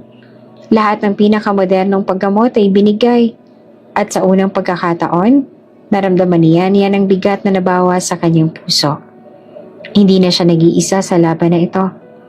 Hindi niya na kailangang mangamba kung paanong ilalaban ang buhay ng anak niya dahil ngayon may pamilya na rin sila. Habang pinagmamasdan ni Alexander si Yanya na karga ang kanilang anak, isang pangako ang kanyang binuo sa sarili. Hindi na kita iiwan pa. Lumapit siya kay Yanyan, marahang hinawakan ang kanyang balikat. Wala na makakapaghiwalay pa sa atin. Tumingin si Yanyan sa kanya. Ang kanyang mga mata ay puno ng emosyon. Alexander, ngumiti siya at isang ngiti na punong-puno ng katiyakan. Mahal kita. At hindi ko nahahayaang mawala pa kayo sa akin. At sa harap ng kanilang anak at buong pamilya, isang bagong simula ang nagsimula. Mabilis ang naging takbo ng panahon. Sa loob lamang ng ilang buwan, dumaan si Yanyan sa pinakamatinding pagsubok ng kanyang buhay. Bilang isang ina, ang pagharap sa sakit ng kanyang anak. Ngunit sa tulong ng pamilya Chen, ng mga espesyalistang doktor at higit sa lahat ng pagmamahal at pananalig, isang araw natanggap nila ang balitang matagal na nilang ipinagdarasal. Magaling na po ang bata. Hindi napigilan ni Yanyan ang pagpatak ng kanyang mga luha. Paulit-ulit niyang tiningnan ng doktor. Hinihintay na baka nagkamali lang siya ng dinig. Dok, totoo po? Ngunit, ngumiti ang doktor. Oo, Miss Yan. Base sa mga resulta ng huling tests, wala nang dapat ipag-alala. Normal na ulit ang kondisyon ng anak mo. Napahawak si Yanyan sa kanyang bibig. Hindi siya makapaniwala. Hindi niya namalaya na napaluhod siya sa sahig habang tahimik na lumuluha. Sa tabi niya ay mahigpit siyang niyakap ni Alexander. Narinig mo yon? Magaling na ang anak natin. Bulong nito sa kanya. Niyakap niya ito pabalik, mahigpit na mahigpit. Parang ayaw niya nang bumitiw. Sa unang pagkakataon matapos ang napakaraming pagsubok, nakahinga siya ng maluwag. Isang linggo matapos makalabas ng ospital ang kanilang anak, isang tawag mula kay Alice Chen ang nagbigay ng bagong pagsubok kay Alexander at Yanyan. Kailangan mo humarap sa media, anak. Sa mga nakalipas na buwan, naging laman sila ng mga balita. Mula sa iskandalo ng biglaang pagtakbo ni Alexander sa altar hanggang sa pagkakadiskubre ng kanyang tunay na anak, ngayon gusto ng mga reporters ng kasagutan. Handa ka na ba? Tanong ni Alice kay Alexander habang nasa isang pribadong silid ng isang 5-star hotel kung saan gagawin ang press conference. Mahigpit niyang hinawakan ang kamay ni Yanyan na halata namang kinakabahan. Tayong dalawang haharap. Bulong ni Alexander sa kanya. Hindi na natin kailangang magtago. Tumango si Yanyan, bagamat halata sa kanyang mukha ang kaba. Hawak kamay silang pumasok sa malaking conference hall kung saan naghihintay ang 12-dosenang reporters. May kanya-kanyang kamera at mikropono. Nagsimula ang flash ng mga kamera, kasabay ng malalakas na sigaw ng press. Mr. Chen, totoo bang iniwan mo ang kasal mo para sa babaeng to? Miss Yanyan, paano mo naakit ang isang business tycoon? Mr. Chen, sigurado ka bang siya talagang ina ng iyong anak? Halos sumabog ang dibdib ni Yanyan sa mga tanong na iyon. Pero hindi siya nagawang bitawan ni Alexander. Sa halip, hinarap nito ang mga reporters ng may determinasyon. Tama na! Sa isang iglap, tumahimik ang buong silid. Tinitigan ni Alexander ang lahat ng reporters na naroon. Matigas ang kanyang ekspresyon, puno ng paninindigan. Tama ng mga haka-haka. Narito ako ngayon para itama ang lahat ng kasinungalingan. Huminga siya ng malalim bago nagpatuloy. Ang babaeng kasama ko ngayon ay hindi isang gold digger. Hindi siya dumaan sa buhay ko para samantalahan ako. Sa katunayan, ako ang hindi nakakaalala sa kanya. Nagbulong-bulungan ang mga reporters. Hindi ko alam na 2 taon na palang nakalipas mula nang una kami nagkita. Hindi ko alam na siya ang babaeng nakasama ko sa isang masquerade party. Na siya palang babaeng bumago sa buhay ko. Hindi ko alam na siya palang ina ng anak ko. Isang bata na muntik ko nang hindi makalala dahil sa takot na idinulot ng aking sariling pamilya. Muling napatigil ang lahat. Dahan-dahang hinawakan ni Alexander ang kamay ni Yan Yan at hinila ito papalapit. Siya si Yan Yan, ang ina ng aking anak at ang babaeng mahal ko. Parang nagimbal ang mundo ni Yan Yan sa narinig niya. Hindi niya inaasahang masasabi ni Alexander mga salitang yon sa harap ng buong mundo. Mabilis siyang pinahid ang kanyang mga luha. Ngunit lalo lang itong dumaloy nang makita niya si Alexander na dahan-dahang lumuhod sa harapan niya. Napasinghap ang lahat. Anong ginagawa mo? Bulong niya, nanginginig. Ngunit hindi na siya naghintay ng sagot. Nakita niyang may hawak ng maliit na kahon si Alexander. At nang buksan ito, isang napakagandang singsing ang bumungad sa kanya. Yan yan. Malambing ngunit seryosong sabi ni Alexander. Gusto ko tang makasama habang buhay. Hindi lamang bilang anak ng anak natin kundi bilang asawa ko. Will you marry me? Doon na bumuhos ang luha ni Yan Yan. Sa loob ng ilang buwan natutuhan niyang mahalin ang lalaking ito nang hindi niya namalayan. At sa bawat pagsubok na pinagdaanan nila, hindi niya inakalang ito ang magiging wakas nila. Isang pangako ng habang buhay na pagmamahal. Napahugulgol siya bago tumango.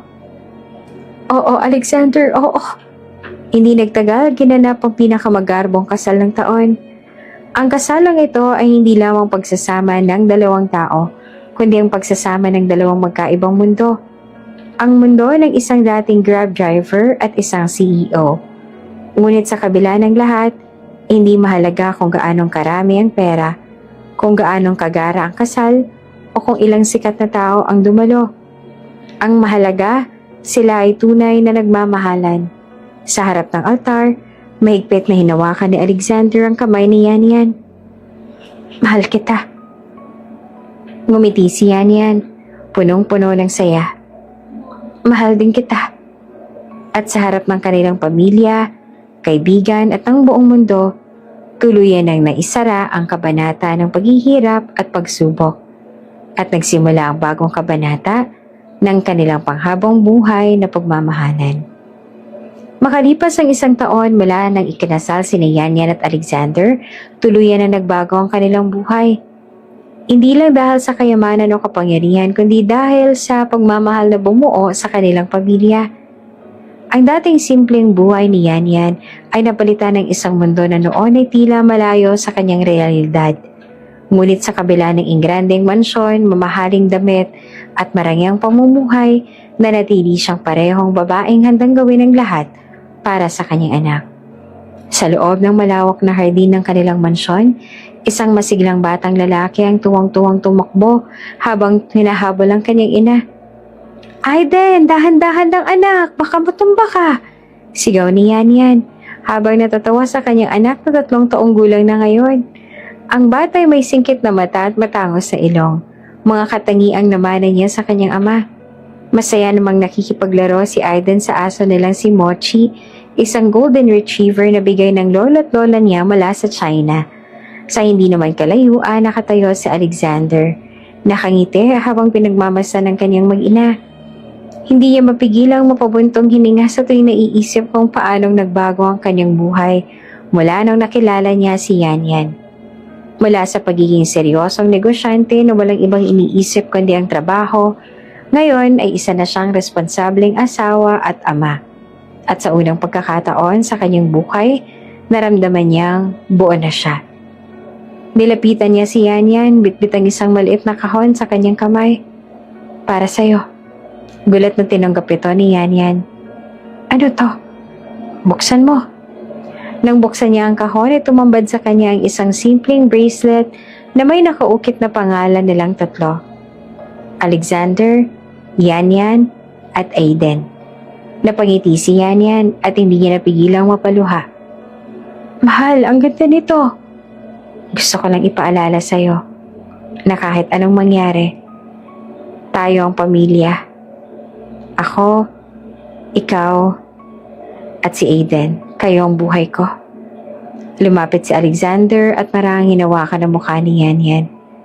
At gusto kong ipangako mo sa akin ano man dumating sa atin, hindi ka na aalis sa tabi ko. Ngumiti si Yanyan at tumango. Pangako, mahal ko. Niyakap siya ni Alexander ng mahigpit, habang si Aiden naman ay masayang tumatakbo palapit sa kanila. Mommy, Daddy, look! I found a butterfly! Tumango sila at nakita ang isang marikit na paru-paro na dahan-dahang dumapo sa balikat ni Aiden. Para kay Yanyan, isa itong simbolo ng bagong simula. Isang paalala na sa kabila ng lahat ng pinagdaanan nila, natagpuan pa rin nila ang tunay na kaligayahan. Kinagabihan, isang simpleng selebrasyon ang inihanda ni Alexander para sa kanilang unang anibersaryo bilang mag-asawa. Isang eleganteng hapunan ang inihanda sa hardin ng kanilang mansyon. May maliit na ilaw na kumikinang sa paligid at isang mahangin at maaliwalas na gabi. Habang magkatabi nakaupo sina Alexander at Yanyan, masaya nilang pinanood si Aiden na kinakain ang kanyang paboritong chocolate cake. Masarap, Mommy! Sigaw ng bata habang puno ng tsokolate ang kanyang bibig. Napatawa naman si Yanyan at Alexander. Dahan-dahan lang, anak. Mukha ka ng maliit na panda. Biro pa ni Alexander. Nakangiting tumingin si Yanyan kay Alexander. Minsan, hindi pa rin ako makapaniwala na ganito na ang buhay natin. Hinawakan ni Alexander ang kanyang kamay. Alam mo bang wala na akong ibang hihilingin pa? Natagpuan ko ng gusto ko sa buhay ko. Ikaw at si Aiden. Mahal na mahal kita, Alexander. Mahal na mahal din kita, Yanyan. At sa ilalim ng mga bituin, isang matamis na halik ang nagselyo sa kanilang pangako sa isa't isa na kahit anong mangyari, mananatili silang magkasama bilang isang pamilya.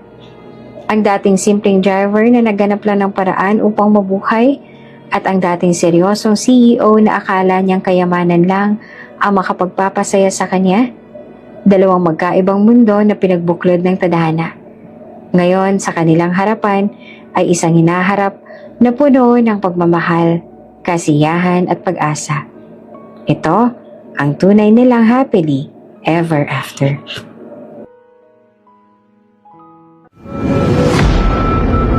Kung bago ka pa lang sa channel na ito, Ate Jane TV, huwag kalimutang pindutin ang notification bell and subscribe button. Sana po hindi naman malaking abala sa inyo ang pagpindot ng subscribe button dahil ang kapalit po nito ay ang pagsuporta para makapag-produce ng mga libreng stories sa mga channels ni Ate Jane. Maraming salamat! Sa kabila ng madilim na kalangitan at malakas sa pagbuhos ng ulan, minamaneho ni Yanyan ang kotse. Gagarahin na siya